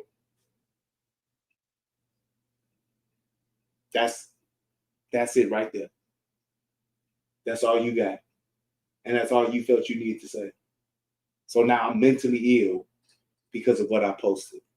Didn't ask no question, didn't say nothing. So you know what side of the fence this person is on. What's the point? If that's the best you got, what's the point of even responding? And that's just what it is. Here we go, the next one. I find it hardly possible there's a connection between a person's opinion and truth. Truth ain't facts. Do you see what I mean? What I said earlier about just the level of intelligence that we're dealing with people? That don't even make fucking sense. Truth ain't facts. Do you see what I mean, y'all? That's not even craft. That's not even being crafty. That's not even like, being what do you call it? Being witty. That's not any of that. That's flat out ignorance, flat out stupidity. Truth ain't facts. Y'all tell me what the fuck that means. Maybe I'm the dumbass. Maybe I'm the person that's not smart. You tell me what that means. I find it hardly possible there's a connection between a person's opinion and truth. Truth ain't facts. This is a grown-ass man who said this.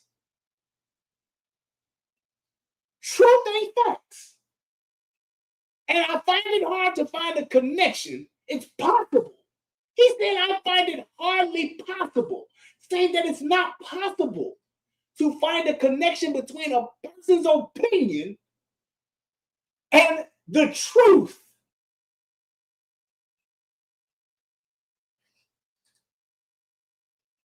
How do you respond to that?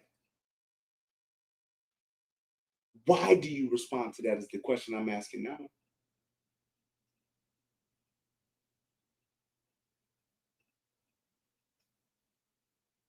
A person's opinion and truth ain't facts. Then I don't know what the fuck truth is then, bro, if that's not facts. And I don't know what facts are, bro, if the facts ain't the truth. But again, takes me back. Truth sounds like hate to people who hate the truth. And that's exactly what the problem with these niggas is. Obesity is healthy. Men can get pregnant. That's my opinion.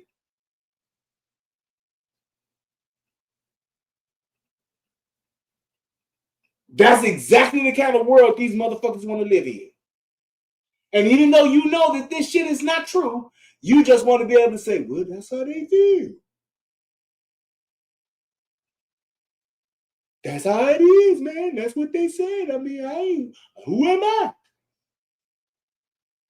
Who am I, man? I'm just saying, you're perpetuating ignorance.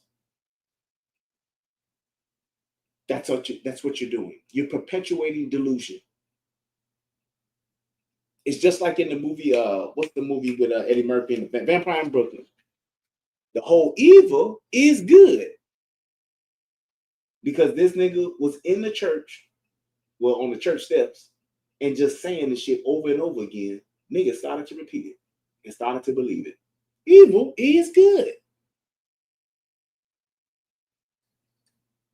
That's exactly what this is. That motherfucker said that. Truth ain't facts. The truth is, yellow and blue make green. That ain't a fact. Nope. I find it hardly possible. I can't. Now check this out. I hope y'all can hear this.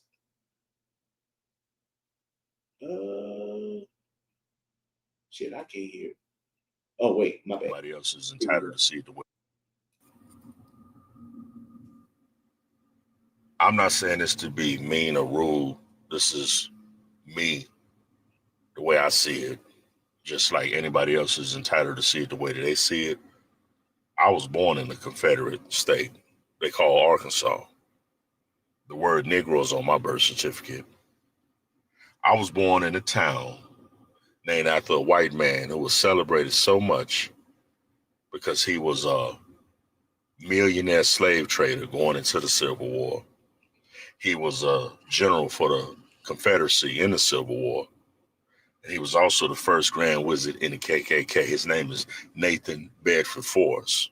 He lives in infamy among a lot of white folks. So I can talk this black thing as the day is long. The word Negro is on my birth certificate, so I gotta keep it a whole $100. When I look at an image like this, it reminds me of when Malcolm Jamal Warner died and how a lot of people was on the internet sharing the image of Malcolm Jamal Warner and Hulk Hogan and Ozzy Osbourne going into heaven. And it was fucked up because that was not Malcolm Jamal Warner's energy. So when I see this thing, John Kennedy was put into the presidency by the mob. Anybody who was alive at that time knew that a white Irish Catholic was not going to be president of the United States. So his father, Joe, using his connections and a mob decision to do what they got to do to run the election and get him in there, hoping to get the FBI off their ass is what it was about. They didn't see no loosening of the grip, so they went ahead on and got him about the paint. And he did not die in that car the way that they portrayed it or laid on at the hospital for it to be. He died at a later date. So now here comes Malcolm X. Malcolm X was getting ready to go to the UN against America for crimes against black people, literally as a part of humanity, the dehumanization. The same literal hour that Malcolm X was killed, DePinto was murdered too. That's the man that got him up on the game to go to the world police about that issue. So next up is Martin Luther King. Well, Martin Luther King was all good as long as it was about assimilation and nonviolence. But he got wise to the benefits that the other groups was getting and wanted to go back to Washington with the moniker of we coming to get our check. So when it came money related, yeah, we've been wanting to get him about the pain. We supposed to have killed him in LA. Let's go ahead and put the team together and take him out of Memphis. And he did not die at that Lorraine Motel. He was suffocated later on in the hospital. So that brings you to Robert Kennedy. But Robert was staunch on putting the pressure on the mob. Mob was like, you know what? Fuck that. We do not trust J. Edgar Hoover. Go keep him off our ass. So let's go ahead on and knock him out. Even though we've been wanting to do it, let's go ahead on and do it now. So now when I see this Charlie Kirk, here's a guy who became a millionaire with those radical but yet portrayed as conservative values. He could talk about immigration and transgenderism, but build a hell of a reinforced platform talking slick about black folks. I saw this dude way back, Tamir Rice, Mike Brown. That was years ago. And every time it was a major black death that was sensationalized, he was able to double down on that and continue to increase not only his following, but raise the volume of his voice. Now, here's my problem. He told the truth about everything else until he got to Charlie Kirk and couldn't give no specifics. What the fuck does talking slick about black folks mean?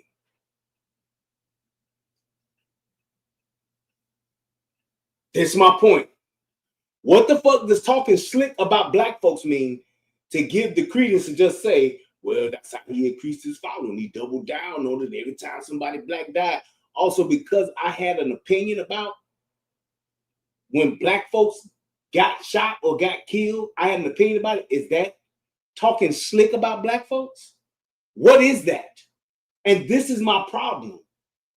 All I'm saying is, as articulate as he was about JFK, he was articulate about Malcolm X, he was articulate about Martin Luther King, he gave specifics. But when he get to Charlie, he just said talking slick about black folks. This is my problem. And what this says to me is that you're literally just saying some shit because people gonna feel good that don't like him because of what he said. You gonna get their endorsement. So you gonna double down with them. That's essentially what you're doing. That's just like if I'm sitting here telling you about why, if I tell you that the Chicago Bulls are the greatest team ever, and I can tell you why they beat the Lakers, I can tell you why they beat the Pistons, I can tell you why they beat the Celtics, I can tell you why they beat the Trailblazers, I can tell you why they beat the Phoenix Suns, but I can't tell you shit about the team. I can say they were just good like that. You're not going to see too much credence in what it is that I'm saying because I can't give you any specifics and tell you that, hey, they had the greatest basketball player of all time on their team. They had arguably the greatest wingman, greatest secondary player to play with, Scottie Pippen on this team. They had the greatest rebounder of all time on this team. They went 72-10, which shows the level of eliteness that they had during that time. I'm giving you specifics, but if I'm just saying, well, they just hoop their ass off every day. And that's exactly what he's doing right here. So now he became the white man who's willing to say a lot of what a lot of other white Americans are not wanting to say or able to say. Now that and that is a problem within itself. What the fuck do you mean to where, why are we living in an age where people can't say what they want to say? And what he's saying is what they want to say. What is it that he said that was wrong? What is it that he said that was not true? Why not just say that? Why not just say, hey, here's what you said that was wrong, bro? But when you have it, when we're having to preface and say things like that, that in itself is the problem. We living in a world where people can't say the things that they want to say, and he was willing to say the things that people can't say. Well, why is that? Just like how we can't, anybody that is not black can't call a nigga, but we can. But then in turn around, we can call every white person we want a cracker. Cracker ass cracker. You white cracker motherfucker. You racist ass cracker ass motherfucker. Fuck you, nigga. Oh, you racist. They can't use that word, but we can. The fact that we're still living in an age where that shit makes sense. If niggas are that offended, and Tommy has said this for fucking over 10 years. If niggas are that offended by the word nigga or being called a nigga, niggas should never use it. And we love it. We use it. Like what my man used to say, damn, I can't think of his name. Goddamn comedian. Damn, I can't think of his name. But he would say, I say nigga 25 times a day. It keeps my teeth white. Funny motherfucker too. Keeps my teeth white. They can say it, we can say it, but they can't say it. And that makes sense. That's delusion. He's dead, and not that I'm celebrating his death. I'm looking at the spirit cooking side of it. He literally died in one of the most whitest places in this country, talking about a subject of gang culture, violence, whatever, as to related to Negroes in dog whistle terms. And he dies. But yet the focus is not on the dude that took a shot strategically from a couple of 100 yards away and was able to get up out of there. That's hellified. Yet that man's family will be all right. This dude, to my belief, had to be some sort of a millionaire. It's 2025. Why does that matter? Why does that matter?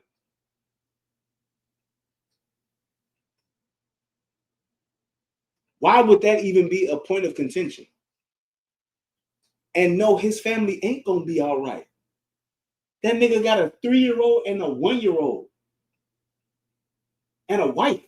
How are they gonna be all right?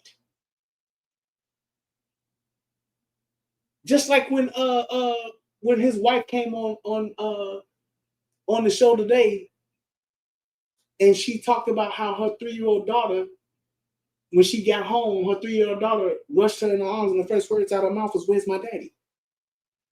How the fuck do you be all right telling your 3-year-old that their daddy dead? Here's another question. How do you tell a 3-year-old that their daddy is dead? How do you tell a 3-year-old that their daddy's never coming home again? How does a 3-year-old process that? So I don't know what the fuck they gonna be all right means, but from my purview, they ain't gonna be all right. What about the 1-year-old? And the fact that the shooter got up out of there, what does that mean? And all I'm saying is this. All of these factors and these variables that you tossing out there, bro, you talked about the other people and said what? What difference does that make, or what standing does that hold to say, well, this was different from that one, from what I said? Was basically the fact that he was a truth teller. And motherfuckers don't kill liars. Liars, I mean, not kill liars, but liars don't get assassinated. That's all I'm saying. That's all the picture said.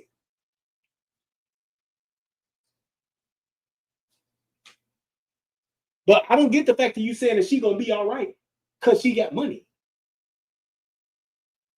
And here's the thing. So what if they got money? He earned it. That nigga built a fucking organization from nothing in 13 years' time. Busting his ass, going from city to city, state to state, working his ass off, and he's supposed to apologize for that? He couldn't dunk no basketball. He couldn't toss no football. Y'all don't say that shit about nobody else. Then nobody say, well, you know, Michael Jordan gonna be all right. You know, they killed his daddy and all, but he gonna be all right. You know, he just signed that deal for $50 million. What the fuck does that mean? That man lost his father, but you would never say that. To violence, mind you. Yeah, they killed his daddy. They killed Michael Jordan daddy got killed. Yeah. I'm just saying. Bill Cosby's son killed himself. Didn't nobody say, oh, Bill gonna be all right. He got plenty of money. And all I'm just saying to say this, I'm saying that to say this. When you talk like that and you bring up shit that doesn't matter one way or the other, or that you wouldn't apply to anybody else, it makes you disingenuous. And it seems like niggas are the kings of that shit. 5. And it's a part of the paradigm we live in, where you could have somebody that is in opposition of you to the point that they're actually willing to make the moves to kill you, you see. And as slick as Charlie Kirk talked about black folks, nobody black even made an attempt on his life. And I'm willing to bet my life that's a non-black who took him out. True. And the whole point of it is this. Talking slick about black folks will get you killed. Let's try this on for size. Wearing the same color around black folks get you killed. Wearing your hat to the wrong side around black folks will get you killed. Wearing Jordans around black folks will get you killed. Wearing Gucci around black folks will get you killed. Wearing a motherfucking herringbone chain around black folks will get you killed. Wearing diamonds around black folks will get you killed. Driving a nice car around black folks will get you killed. Having a pocket full of money around black folks will get you killed. Looking at a nigga the wrong way around black folks will get you killed. Offering a nigga's woman some weed to sell at a gas station around black folks will get you killed. Riding on a bus and arguing with a motherfucking nigga will get you killed.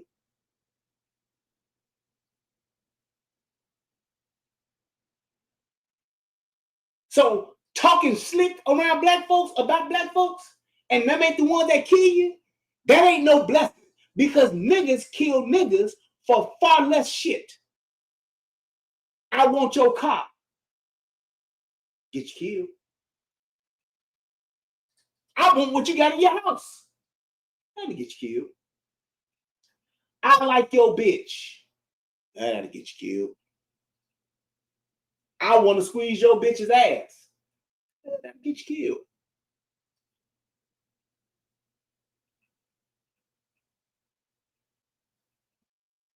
So you tell me which one is worse. Somebody who you say is slick dissing or talking slick about black folks who's just telling the truth about niggas, that get you killed? Okay, what about all the other shit about dealing with niggas that'll get you killed? And what I'm saying is, it's a moot point. The shit didn't matter. The fact that he didn't tell no lies about gang violence, he didn't tell no lies about niggas in the black community, he didn't tell no lies about listening to King Von and fucking Lil Durk and Chief Keef. He didn't tell no lies about it. So why the fuck would we have a problem with being black folks? The very shit that is attributing to the violence and the demise of us to the tune to where we getting 58 motherfuckers shot, 7 dead in a fucking weekend. One holiday weekend. Can't say nothing about it though, because that's talking slick about black folks. That's what that means.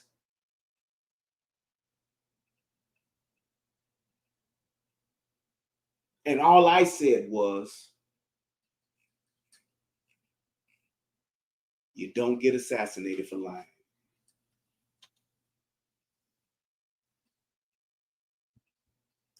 The further a society drifts from the truth, the more it will hate those who speak it. That's exactly what the problem is with the greater majority of niggas. Y'all hate the fucking truth. And you hate somebody telling you the truth because you like living in the lie. You love it. That's the problem.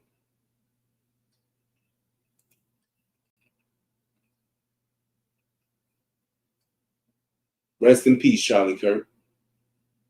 Thank you for your service and hard work. There you go. Why can't it just be that simple? That's all I'm saying. Whoops, shit, I'm not trying to do that. Why can't it just be that simple? Why can't it just be that simple? We can't even accept the truth when it's being told to us. We can't accept it? Like, what's the problem with it? And you have motherfuckers like this. Oh, I'm sorry, let me bring that back. Bring that beat back. Bring that beat back. Let's do that. There we go.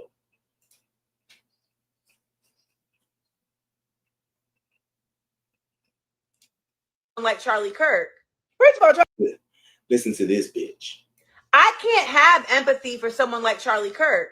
First of all, Charlie Kirk don't believe in empathy. He said it's a bad thing. He said it's some new age made up shit. Nobody asks for your empathy. Nobody asks for your sympathy. Nobody said, Amanda Seals, you self-diagnosed mentally ill, crazy bitch. Can you please be sympathetic for Charlie Kirk? Nobody asked you for it. He also said people got to be sacrificed in order to protect guns. If he was saying that while fighting for reparations, I may have a little bit of empathy. Look at this fat bitch.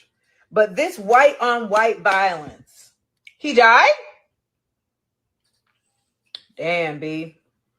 You see Life this comes shit? at you fast. I can't have empathy. That's what this bitch said. And it'll be the first bitch talking about protect all black women need to be protected. This is why motherfuckers don't like you. You couldn't even get along with other black bitches. Issa Rae can't stand your motherfucking ass. Because of the shit that you say, it's no point in you even saying it. Ain't nobody asked for your sympathy. Disgusting bitch, absolutely. For someone like Charlie Kirk, because I cannot be in his shoes. I have no frame of reference for that. I have no cognizance for that.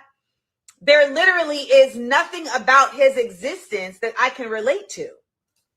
So I don't have any empathy because I have no connectivity. I have more connectivity to someone who is a complete stranger that dies of a drug overdose than I do to someone like Charlie Kirk, because life is hard. And I understand that, because it takes very little for someone to end up committing themselves to an existence of numbness. I understand that. That man got murdered at 31 at a college event in the middle of a sentence talking about black gangs. What a way to go. Look at it. Oshra Neal. He was actually taken out by an old white man in one of the whitest, whitery, witty white states in existence. He didn't get murked in Watts now. They took him out in Utah. They said Lady Oleana. Just lying. I want you to know it was us. Ain't no way it was a black man that took that man out. Not no Utah. Look at him. Mm-hmm. Fat bitch just sitting up eating Right a as fucking that bullet hit him. That man was chocolate in the bar. middle of talking shit about gangs. And White how on was white he crime. talking shit about gangs? These thugs, y'all. Look at him. These thugs. Like, we asked for your fucking opinion, bitch. Like, and my thing is, I'm not saying you can't say what you want to say, but you're not even making any sense. And then look at this nigga here. Daryl Wilson says, chicken coming home for roost.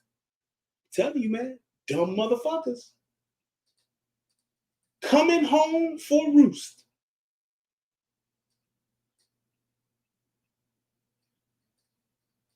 Coming home for roost. I'm not even gonna go into them comments because I know it's just a bunch of bullshit over there. I'm not gonna even do it.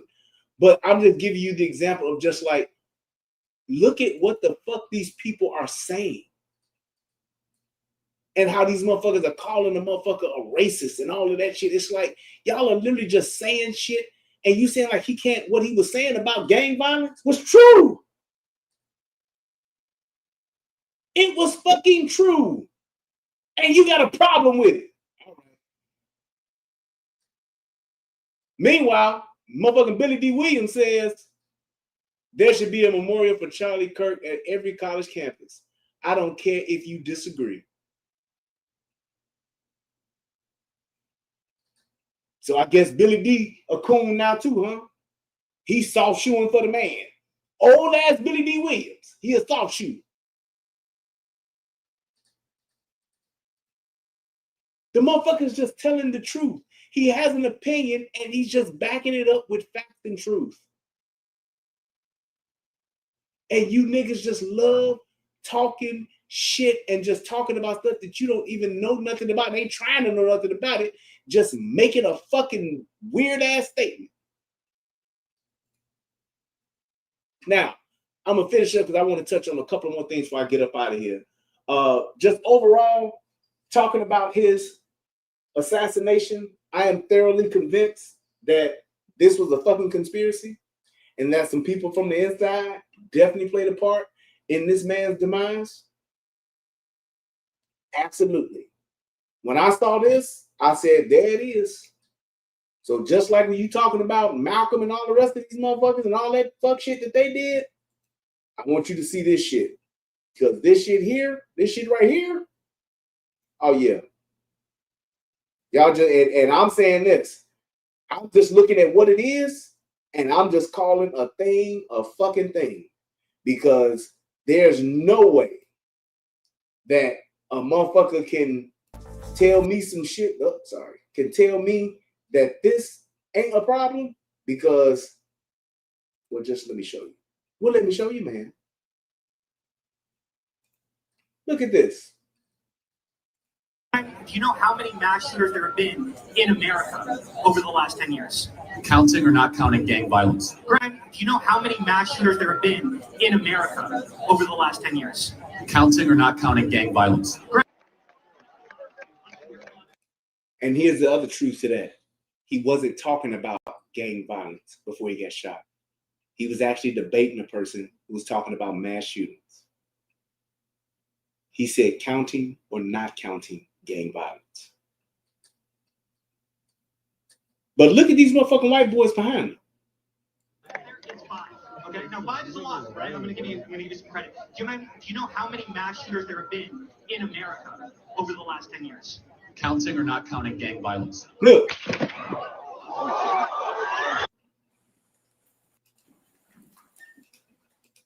Do you know how many mass shooters there have been in America over the last 10 years?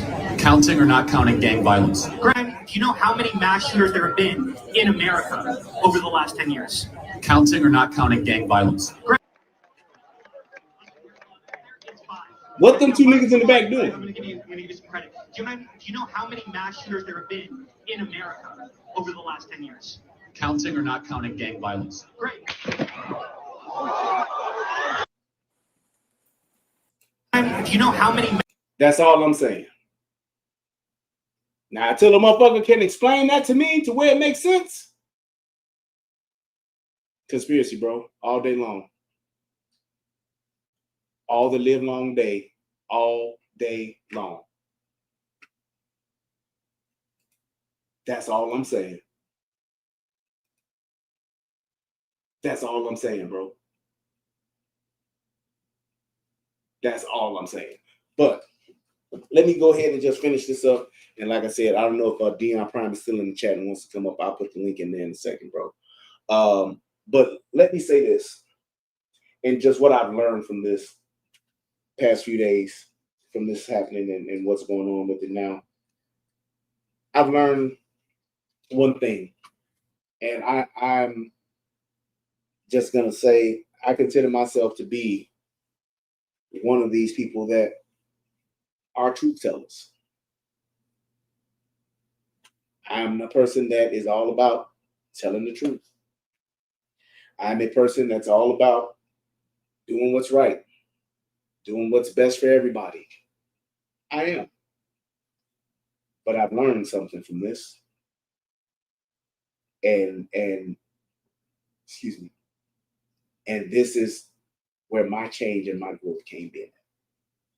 This has forever changed me because I've realized how, when you look at Charlie Kirk, JFK, RFK, Malcolm, Martin, Medgar Evers, Jesus, on down the line. It don't matter what you say or how you say it. Well, it matters. It doesn't matter how you say it. If they don't like you, if they're willing to kill you for what it is that you say because it's the truth and they don't want to hear it, it don't matter how you say it. Say it the way you want. And that's my biggest thing. If you want to learn something about me tonight, learn this. Going forward from this point on, I don't give zero fucks about what any of you motherfuckers got to say about what I say, how I say it, why I say it, how it make you feel, what it is you gonna call me, because what it is you gonna call me and what you think about me, it ain't nothing I can say to change it. So I might as well say it with my chest and say it the way I want. Now, if we having a discussion, always open for that. But thank you, Verse Pro. But trying to appease, trying to be nice, fuck all you niggas. And I mean that term nigga loosely. Fuck all you niggas. Because at the end of the day, I'm going to say what I believe is what I know to be the truth and what I believe is right. And unless you want to talk to me about that, I don't give a fuck about anybody saying anything about how I'm saying it. Because you know what? At the end of the day, it don't matter how nice or how mean I say it. The fact that it's the truth is why you gonna hate it and why you gonna hate me anyway. So why would I pull any punches?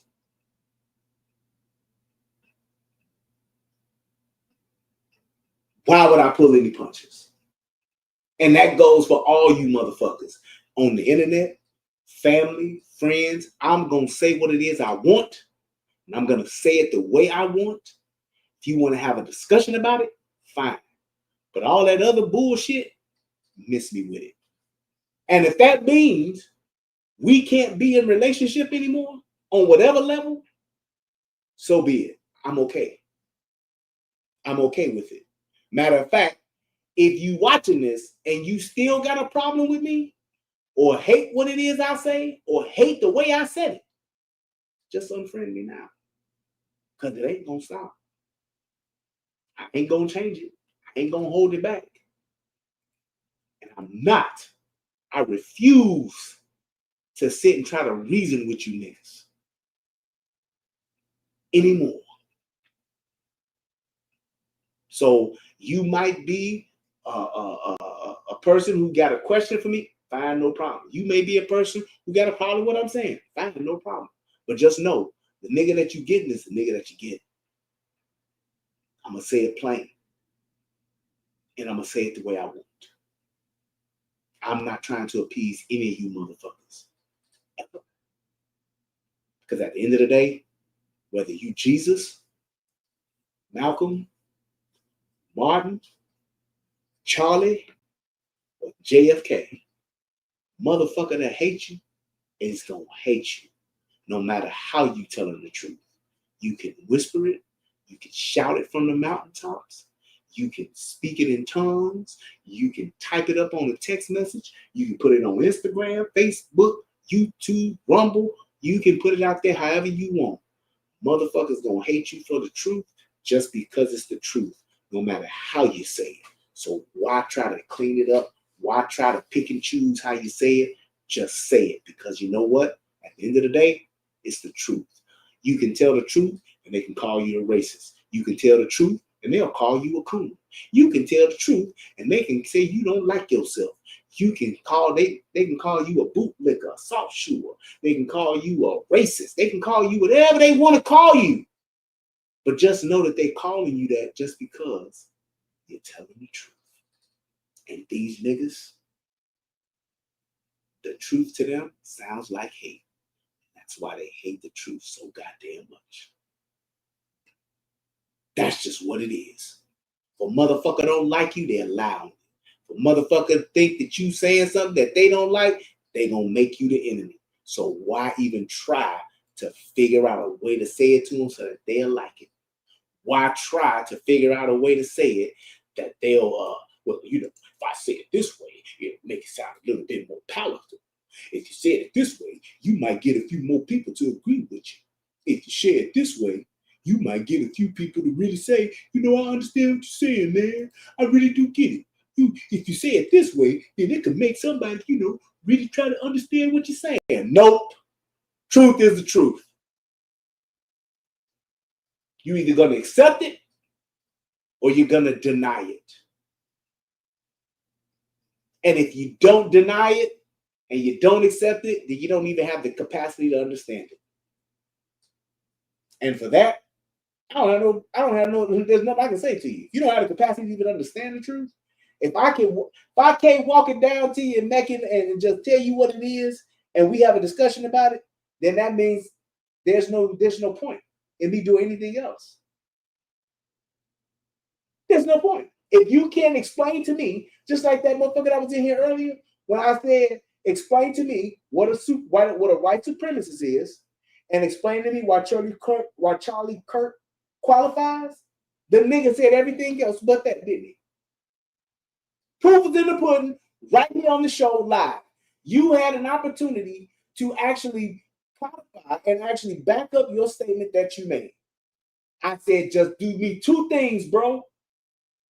Tell me what is a white supremacist, and tell me how do you qualify this person as being that.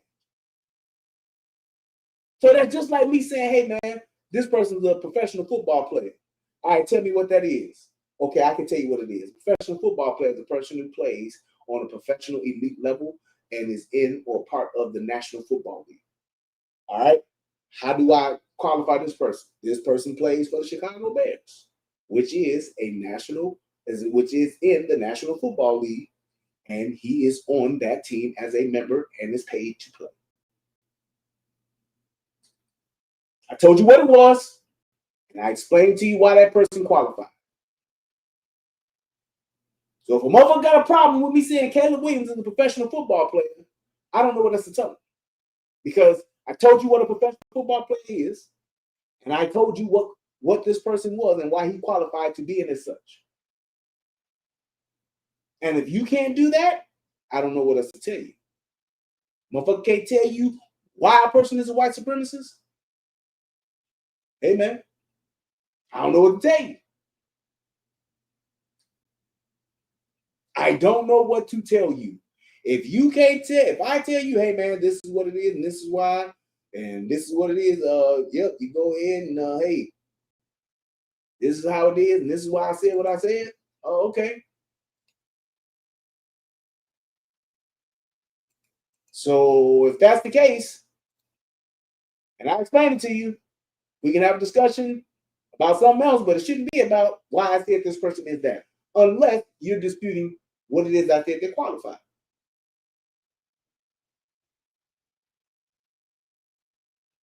That's it, and that's all.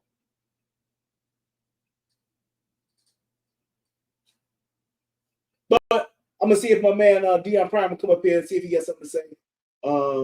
And if not, then we'll get on up out of here. But let's see if he can. I think I just dropped the link. Yeah.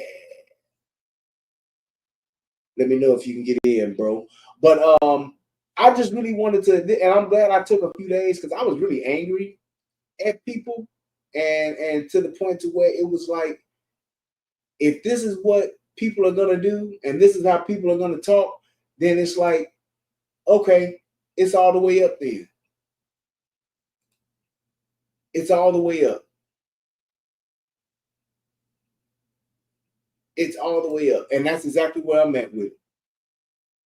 Just the stupidity, the idiocracy, if you will, of these people mentality. It's like, I don't have no patience for it no more. I'm done with it. I'm done with it. I'm gonna see if I can find this reply, because I actually let somebody have it in my app. I got it right here. I'm gonna give you another example before we get up out of here on what I mean and what the problem is with these motherfuckers, man. Let me show you this. Stop screen. And then we're gonna share screen. So this person said this. Let me go ahead and Donald J. Trump. Now that's how you fake an assassination. Sorry, not sorry.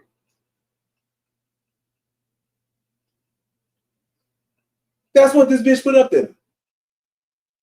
And then this is what I put up there, because I was pissed. This was 2 days ago. I said, you are a disgusting human being. This is somebody I grew up with, lived in my neighborhood. You are a disgusting human being. And you know what she said? Let God deal with me. Worry about yourself. And then you had another motherfucker actually, was two motherfuckers actually thumbs up the shit. Let God deal with me. Worry about yourself.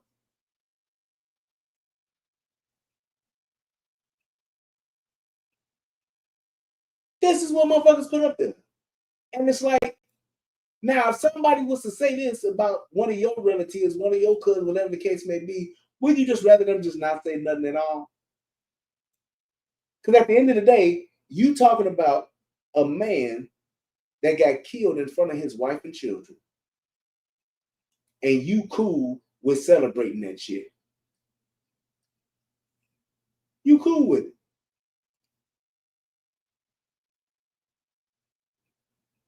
You cool with it. Just saying. Let me see. What's going on, Dion? What did you say? He said, making sure it's working. Do you see me in the stream? I do not, brother. I don't see you, my boy.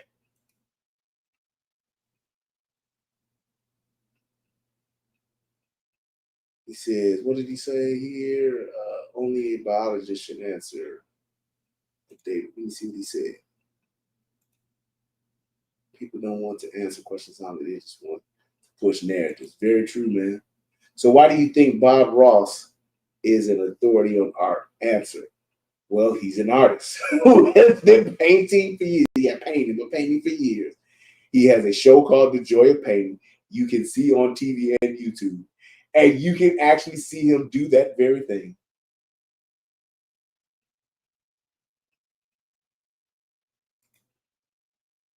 What is a woman? Only a biologist can answer that question. I got it now.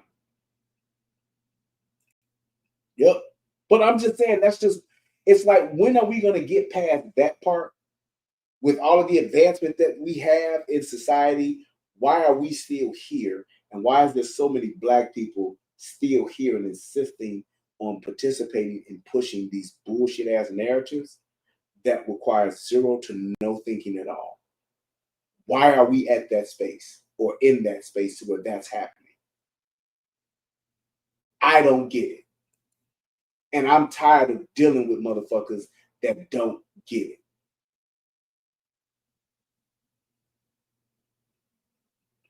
That's all I'm saying. And it's like one of those things to where I have accepted the fact that we all can't be saved.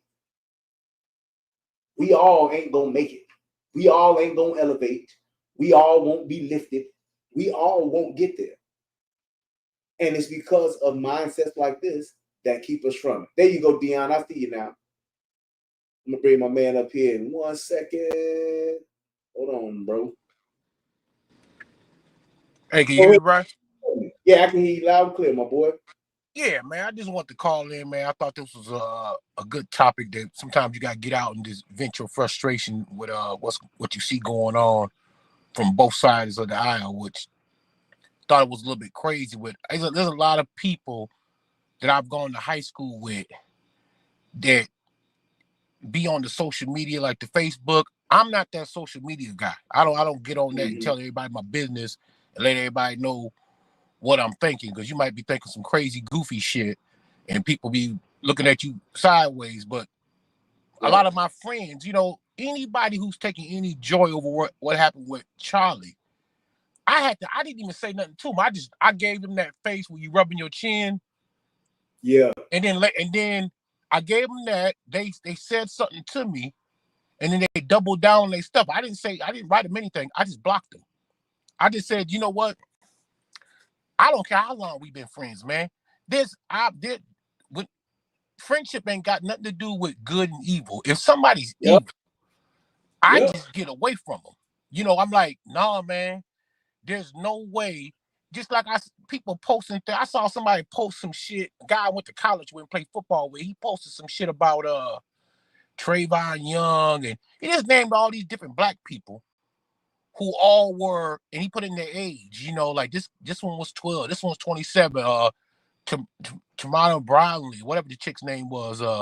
He put all these people in there and said, since you should know their age, since 31 matters, because Charlie was 31. And I looked at it and I said, I want to respond, but I blocked him. I said, every Negro that you named on there, I don't wish death on nobody, but every person that this person named, like George Floyd and all of them, I said, everybody who on that list who died in an interaction with either the police or private citizen when they was doing some shit that contributed to their death. They was actually doing something that you would say, like, you probably shouldn't be trying, like the guy that I think Trayvon Martin. I'm like, well, damn, if you wasn't beating the shit out of the George Zimmerman and you want to attack, like, what you think when you banging somebody's head off the cement, they ain't supposed to shoot you? Exactly. So everybody he named, I'm like, what does that got to do with Charlie? Because Charlie wasn't doing shit physically to nobody. He wasn't calling for no death or nothing. He was literally expressing his feelings and speaking about what his beliefs are. Right. That's it. And a lot of people obviously wanted to hear it and liked the fact that he did it, to the point to where he would have people in masses by the thousands wanting to hear him speak. And because he wanted to speak and he spoke, you're okay with him dying and you putting him in the same class with all these other people that actually did shit, and all he did was just right. And here's the funny thing about the whole thing is this. Charlie, I disagree with Charlie on. I would listen to Charlie. I listen to you, Angry Man. I listen to. I even listen to Officer Tatum and Candace Owens. I don't agree with 100% of everything people say, but the one gift I have is I have what's called critical thinking. You can't get that going to college. When you go to college, most of these universities, they want to indoctrinate you into thinking the way you think this way. We're not going to talk about this subject. It's already been decided. So there are more than two genders. That's just how they get down. They tell you how to think, not teach you to think. So exactly, and that's one of the things that Charlie said. That's why he was talking about how college is a scam. I had respect for a guy, even though I didn't agree with him. And here's what I didn't agree with. I, as a retired cop, I'm not going into hell's nest around a bunch of demons. Now I understand a lot of these kids are angels and they need to hear from you. But there's a lot of demons there too. You actually ain't going there to talk to the people who already think like you. You're going there to try to change the minds to get the other side to think, and you want to have a conversation. That's what Charlie wanted to do. That's why the mic was always open to the people who disagree. He didn't want to talk with the people who agree. It was, if you disagree, just prove me wrong. You might actually prove me wrong. Just come on up here. A lot of times people were either dead wrong, or there might have been some gray area where there was just a misunderstanding. Because a lot of the kids he talked to will come up there and speak to him and say, you know what? You gave me something to think about. Right. I misunderstood something. I'm going to go back and rethink this. Thanks for having this conversation with me. I appreciate that. But Charlie was attacking Gen Z because that's the group right now, Brian, that's being brainwashed by these liberals and these colleges about academia has attacked them. They know that they can't birth these. It's almost like with the transgender community. Two men can't make a baby, but what they can do is they can go out and recruit you at these college campuses to think like them, to support them. That's what they do. And the same thing with these college professors. They are all doing things that are real destructive to this country. They don't love this country. I don't know what it is with these people. When they talk about the biggest threat, I've been looking at these college professors, man. They are one of the biggest threats. Now, Charlie will go into that lion's den, and I was like, I disagree, man. I don't believe in going to talk to the devil about becoming a Christian. I don't believe in it. I get the hell away from him and be like, nah, man, if you come near me and mine, I'm going to deal with you. You can't be helped. But he went and did it. He was going to do it. I wouldn't have did it because I would have been like, it's been a couple of times. I remember the time we saw Brandon Tatum. He went out on the show with him and the people got to tearing his booth up. You hear Tatum talk about, he's like, it took everything in his soul not to knock these people out. So there's no way that I'm going to do that. Now, the thing about Charlie is this. This dude told the truth probably about on 99% of the stuff he was saying. There was a small snippet of things, and I can give you an example that I disagree with him on. I did not like when he would double, quadruple down on black fathers making babies and running off, and that's all we're doing. However, he was telling the truth. What I didn't like, but let me tell you this. What I didn't like is this. My upbringing, I grew up in a single mother household with siblings. We was on Section 8. My mama got welfare. We had different men coming in and out the house, and we did the typical thing. Mama get to fighting with the dude. All the kids would jump him. He leave. A year, 2 months later, it'd be another nigga. It was the same old recycling thing. My sister, she decided she was going to have kids, and she would be on Section 8. So we grew up a little bit poor. I grew up in that in that type of environment. So what I learned when I left that environment, I went to college. I said, I'm not going to have no kids out of wedlock. As soon as I got my old lady pregnant, 21, I joined the police force.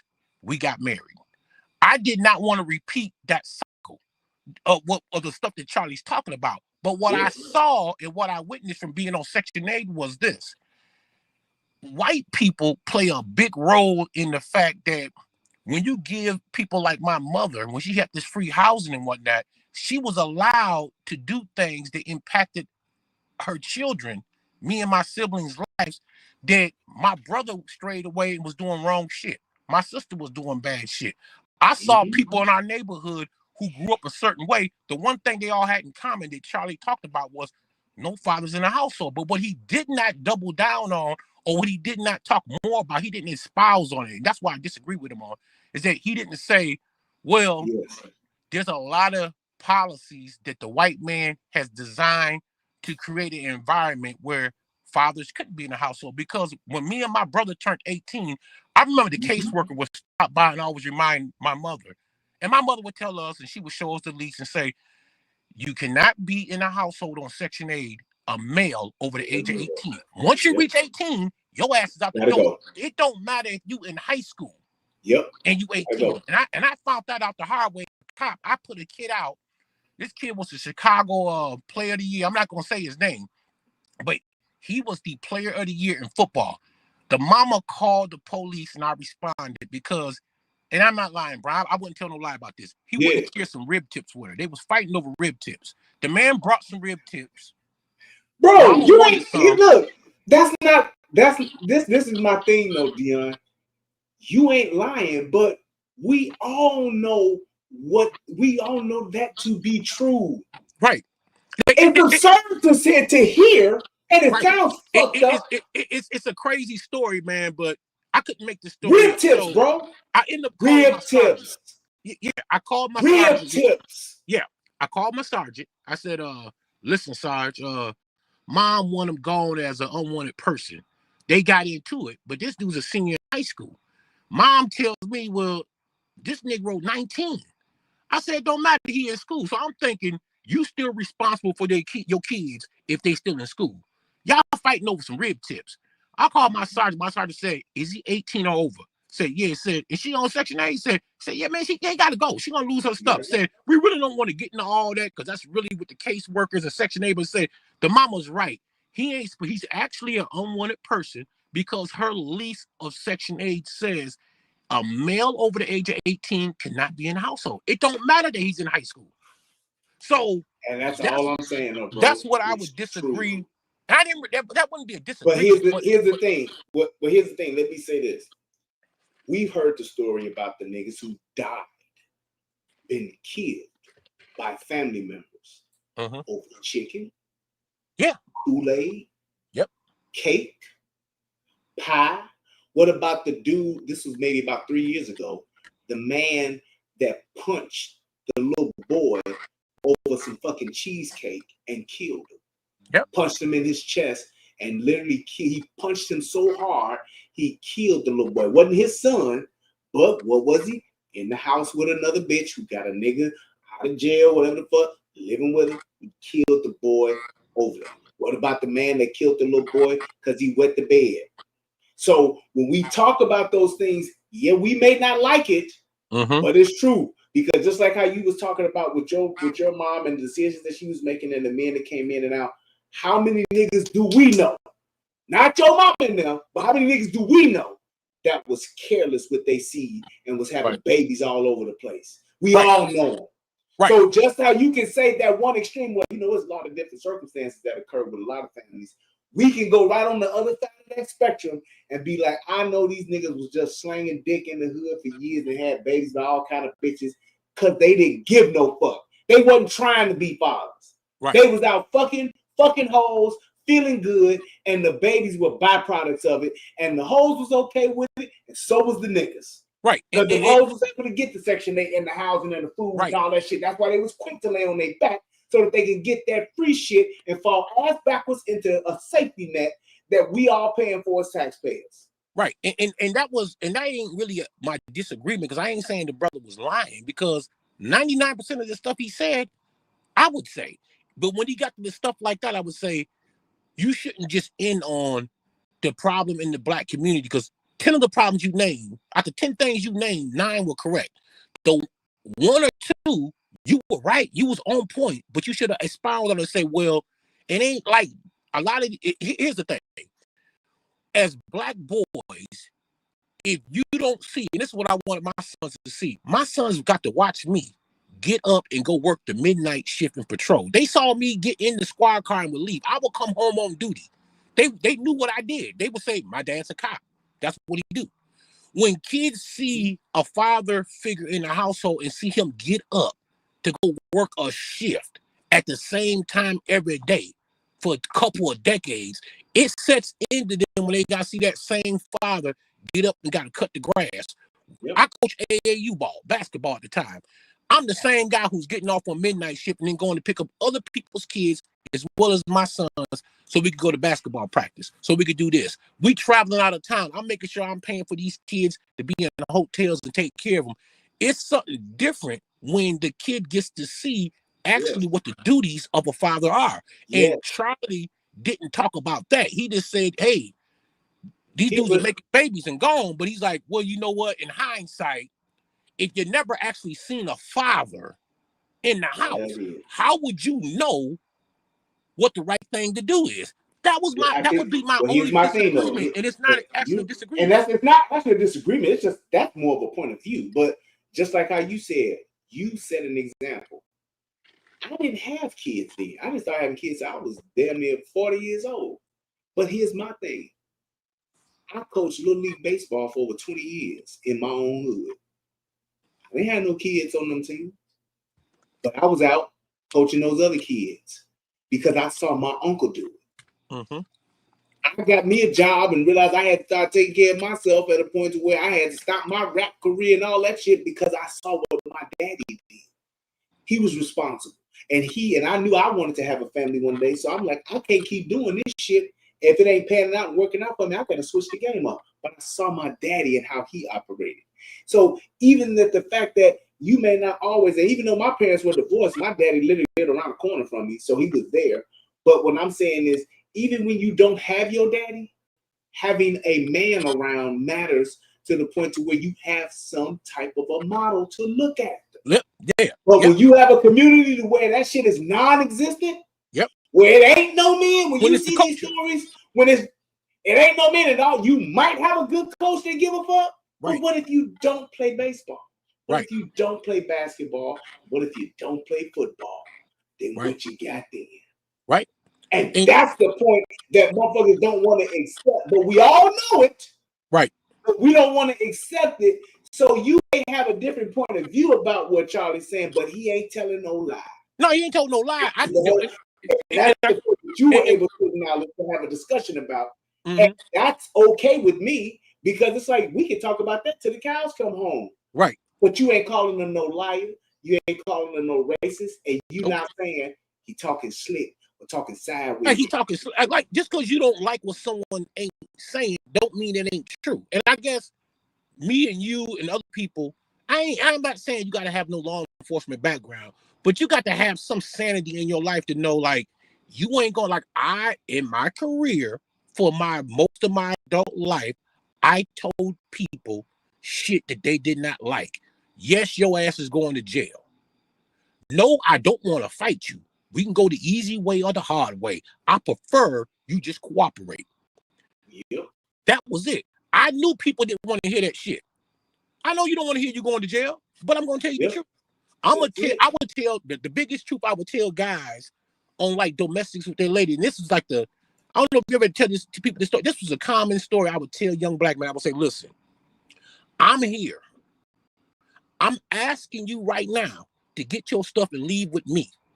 Just leave with me now. But I'm not locking you up. This broad lying. I know she lying, so I'm not taking you to jail. But when I leave, that next officer who comes here is going to probably lock your ass up. You be better off getting your stuff while I'm here as your witness, and I will take you to whatever L station you need to go to. I'll drop you off. If it ain't too far in my district, I will take you there.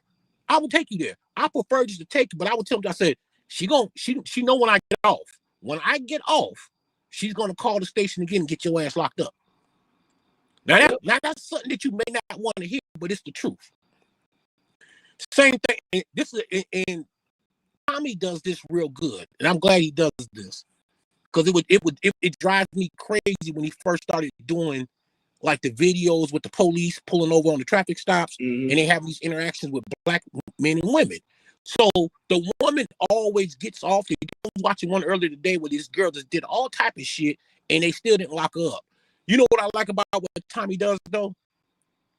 He tells the entire truth and say when he's like, this black woman is the right hand of the police. He would call the police, she did all this. But what he would say is though, he never let the cops off the hook. He say, these white boys, these police officers, or these brothers, he said, the reason why this motherfucker's acting this way is because they're not doing their job.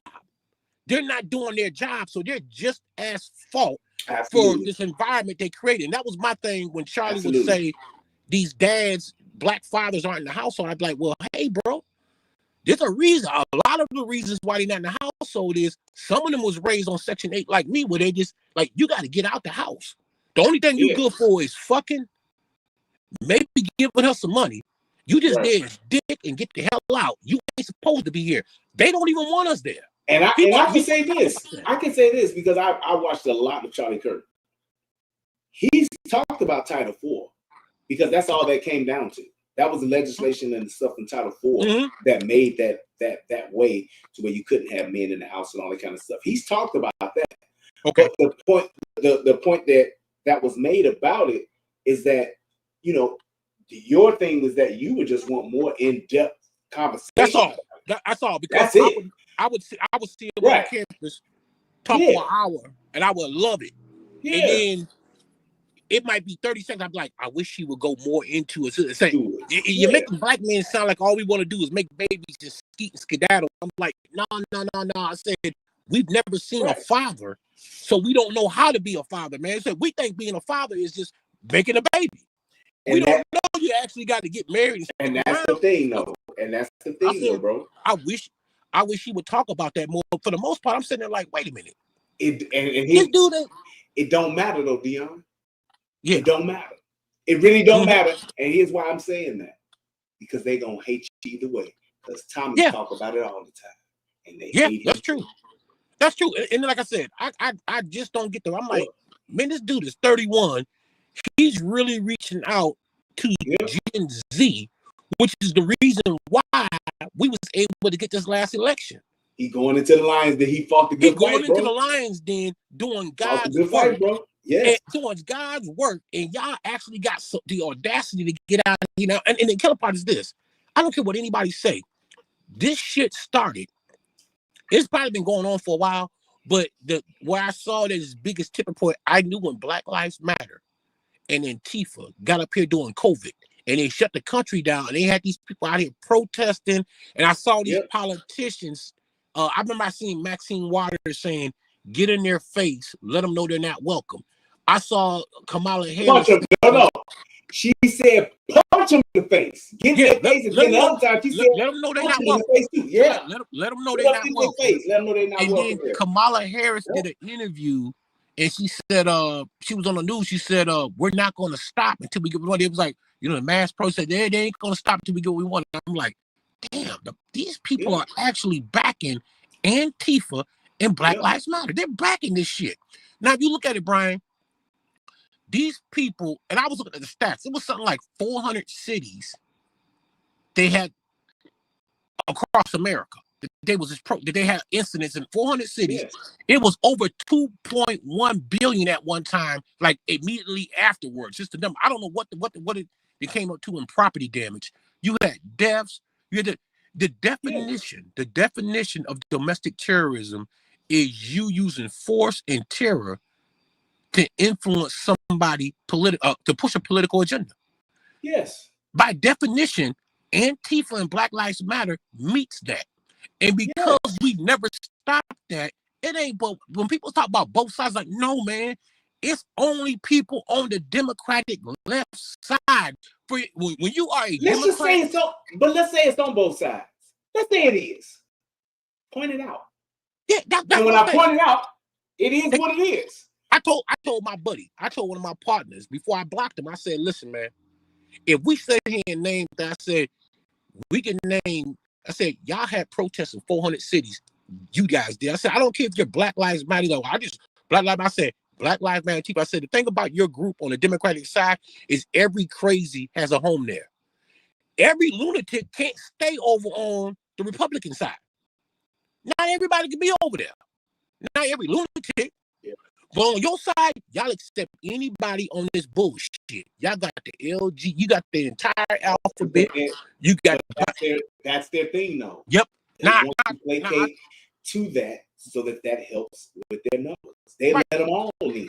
Anything that's not with what they're doing, if you on this side, we don't care what you do. You could be a pedophile, you could be a thief, you could be a murderer, you could be a psychopath, you could be gay. It don't matter. As long as you're willing to support and perpetuate the agenda, you're welcome over here. That's it. That's why they can't get along now. They got some far left, extreme left. You got fucking people from other countries that's over here on the left now, and they talking about America, death to America. You're not even from here. Right. But they're allowed to do it. Here's what I told my buddy. I said, I told my partner, I said, let's look at the last 20 years. I said, you guys had Obama, 8 years. Clinton's 8 years. You had your boy Sleepy Joe, 4 years. I said, that's 20 goddamn years of the last 24. We had Trump for 4 years on an interruption. I said, when we look at all the bullshit that's going on, I said, you could trace it back. I said, when you guys are in office, I said, during the years you are in office, name the Republican riot. Like, find the Republicans who did the Black Lives Matter protest, or the Roe v. Wade, or the Supreme Court Justice protest. I said, name the event that compares from the right side that compares. Y'all say, y'all only come up with one damn day, that's January 6th. Out of all the shit y'all do all year round these last 8 to 10 years, you come up with one thing, and the one thing you come up with is a bunch of elderly people who was protesting because, the truth be told, they got tired of your bullshit, and they thought that by playing fair that they was actually going to win the election, when they found out that they was going to get cheated out of that because you robbed them of that election. I don't give a fuck what anybody say. Anytime you have an election where it takes months to count votes, and everybody's mailing in shit, and you got states that violate their own goddamn constitution to allow ballots to be mailed in that they didn't have to have no ID, no signature verification, you're gonna have cheating going on. That's anybody can tell you that. That's the game, bro.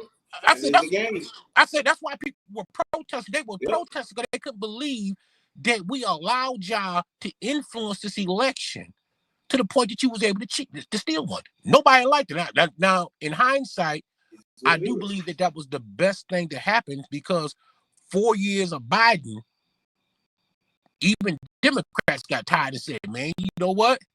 This is some bullshit. You know, even some Democrats, sometimes you got to be able to see what the fuck you voted for. So I was glad when I look at it, I said, you know what? There's some shit that Trump's doing now that he never would have been able to do during that second term if it would have been back to back, that he's going to be able to do now, because people are like, yeah, I want these mass deportations. He might not have been able to do that in the second term, but now he can get it done this term because people are like, no, this dude was right. Well, we got 3 years, bro, and I hope we can. Yeah, but going back to Charlie, man, that brother ain't said. I'm saying, go ahead and wrap it up, man. So because I want to finish up, and I don't want to go past 3 hours. I'm gonna let you go after this. With this to be in agreement with you, man. I'm sitting back looking. I'm like, this dude ain't saying shit that was a lie. And if you don't like it, just step up to the mic. Just prove them wrong. You can always prove somebody wrong, but killing somebody, those some sick individuals, man. Can't do it, bro. Can't do it, man. Thank you, brother. I appreciate you, man. Take care, man. You too, bro. Be safe out there. Yep. So before I get out of here, I'm gonna address this Dorsey cat, because I don't even know how all this shit is about to pan out, but I promise you, it's gonna prove my point. So Dorsey puts up here, Charlie Kirk got ventilated with the laughing green faces. I guess the Second Amendment does work. Laughing my ass off. What does that mean? I have no idea. Why would the Second Amendment working have anything to do with him being assassinated? So I guess that's to say Martin Luther King got ventilated too. I guess the Second Amendment worked then. Malcolm X got ventilated too. Second Amendment worked then too. What's your point? So let's see how much more of an idiot this person really is. White people cheered when MLK got assassinated. They cheered when Malcolm X got assassinated. They cheered when Medgar Evers was gunned down on his front yard. Here's my point to this. And this is why I said these people are just really not educated to the point to where it's a waste of time trying to actually conversate with these fuckers. Number one, maybe there were people that cheered when MLK got assassinated. None of them are alive today. Number two, Charlie Kirk didn't cheer at any of these people being assassinated. So what's the point of you bringing it up? Number three, if your point of reference is Martin Luther King, that was what, 1968? So you talking about a reference point of 1968? How many years ago was that?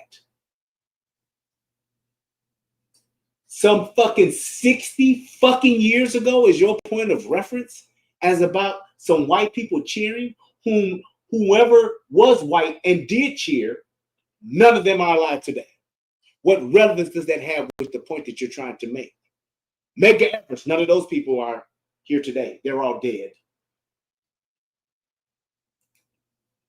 So does that statement apply to white boys with deadbeat dads?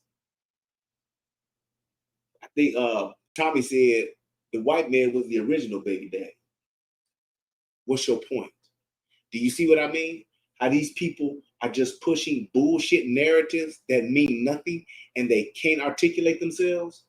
Yes, it would apply. White folks are deadbeat dads too.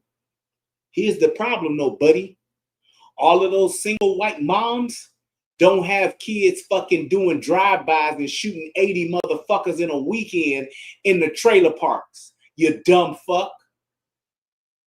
They don't have disproportionate fucking gun violence in their fucking neighborhoods, you idiot.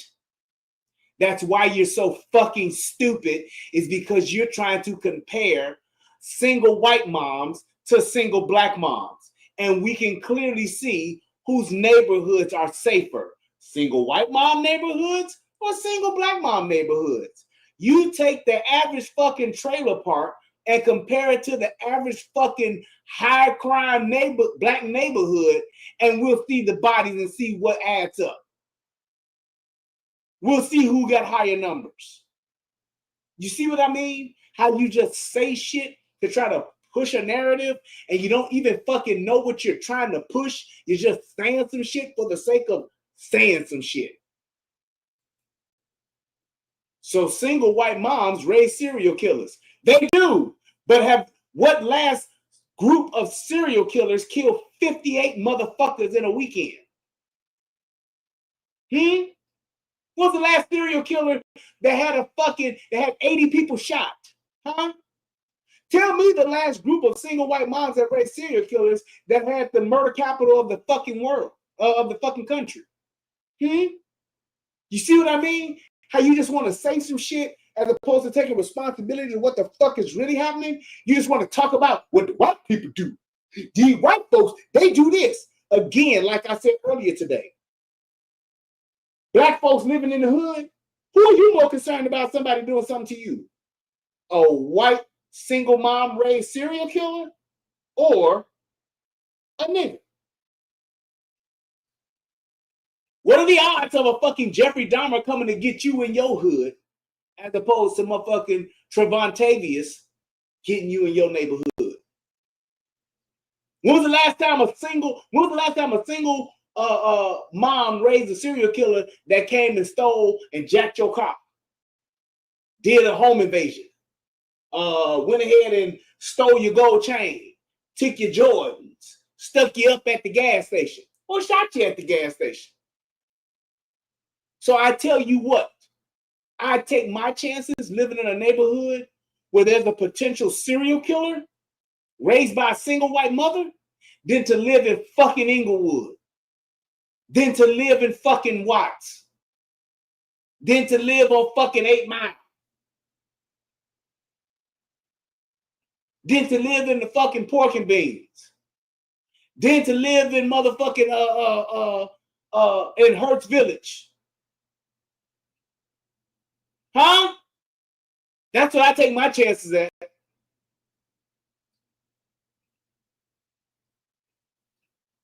So you see what I mean? No sense at all. I mean, literally stupid motherfucker. So talking shit about black people is God's work, but ignoring single white single moms on welfare. It's more white people on welfare than it is black people. What's your point? Because my point is this. The single black mothers are raising violent fucking criminals compared to the single white mothers that are more abundantly on welfare than single black mothers. How about that? Dorsey. Dumb Dorsey. Again, you worried about white folks instead of worried about your own folks.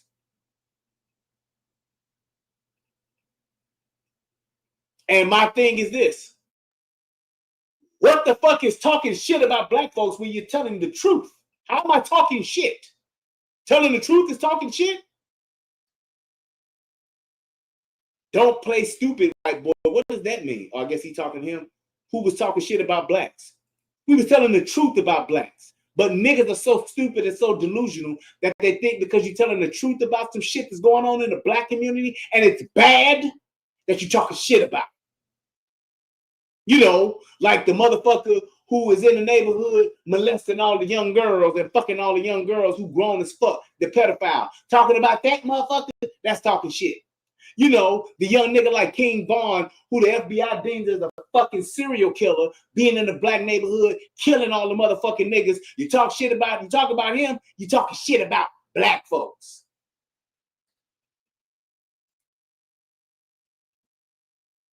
Now he's a tough guy. You want some too, pussy? Name calling. That's all they can do. That's what I'm saying.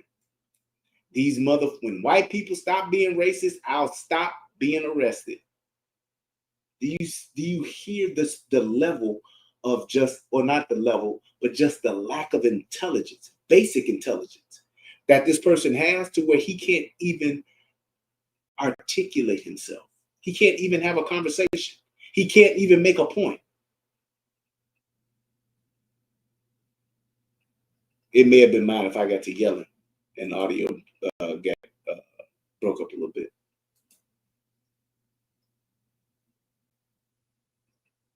Being arrested.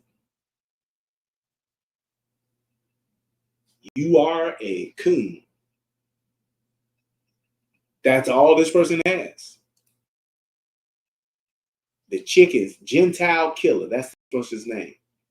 The chickens came home to roost and smoked Charlie like a turkey on Thanksgiving.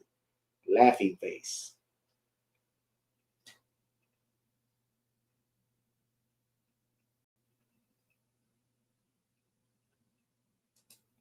I guess. That's why your hair is running away from your funky breath. Now I know that this person is like really a child. I know he's a troll.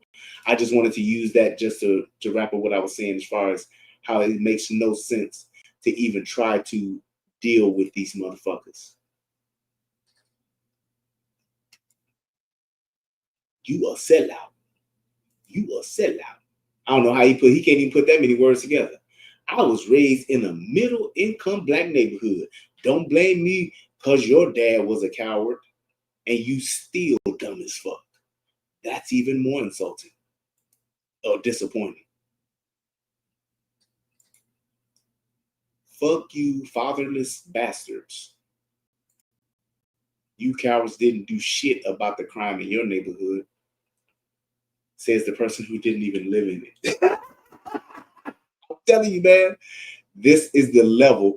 I am a USMC vet and I graduated from JSU, Jackson State University. Come on, bro.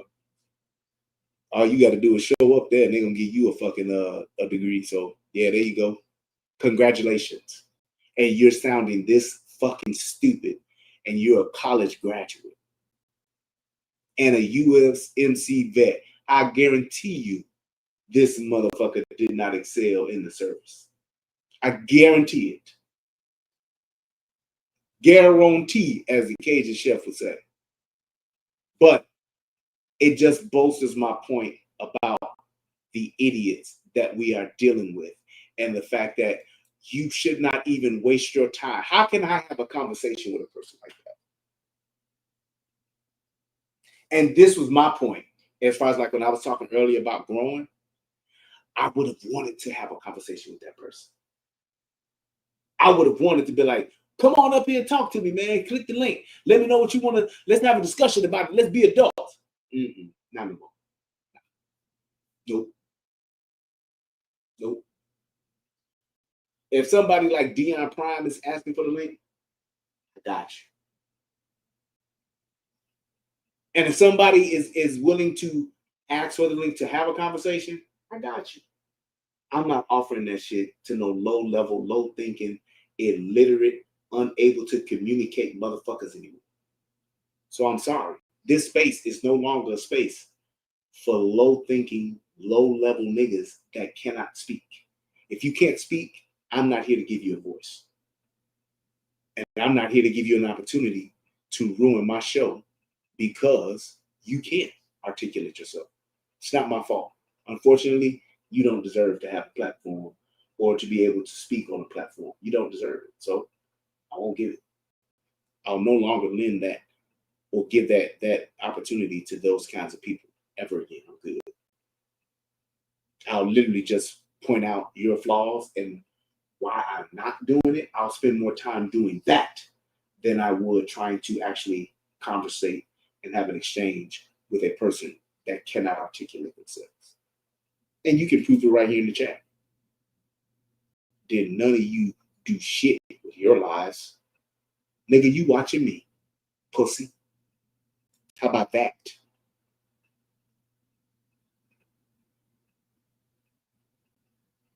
Right. How about that? How about that? You watching me, boy. This little old black nigga YouTuber, you watching me, homie. You on my channel, pussy. You came here, nigga. So whatever the fuck I am or whatever the fuck I am not, I'm bigger and better than you, whole ass nigga. And that's what I mean about not being nice no more. That's what I mean. I ain't got to tell you shit about me, homie. You watching me. You here on my platform trying to clap chase on my little ass, puss ass channel. So that means I'm bigger and I'm better than you, motherfucker. How about that? How about that? I'm the captain now. How about that? Matter of fact, shut the fuck up. Let me flex on your ass.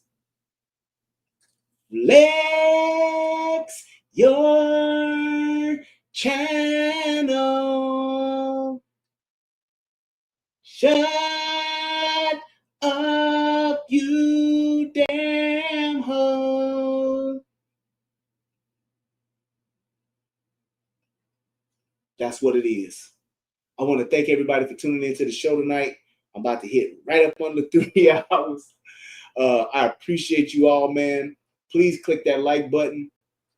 Please hit the subscribe button. Y'all see it right there at the bottom. Leave your comments in the chat, man. I appreciate you guys. I love y'all. Thank y'all for tuning in and just giving me the opportunity to speak to y'all, man. I just want to say again, thank you for your service, Charlie Kirk. I appreciated you, man. You are one of the greatest debaters I've ever seen, bro. And I appreciate you and respect you for it, man. That's one of the reasons why I was a fan. The way that you were a no diddy, no homo, and whatever else, know this. You were a master debater. Master debater, sir. And I respected you for it. And the world is less of a better place with you being gone. And I hope that your labor is not in vain. And I thank you for what you've given, your sacrifice. And I'm going to try to be a better podcaster because of you. I'm going to try to do better and be even more impactful than I've ever been. And I just want to say thank you for your service. And rest well. And praying for your family, man. Everybody else, thank y'all so much. I appreciate y'all. Till next time, peace. And I'm out. One love, one life.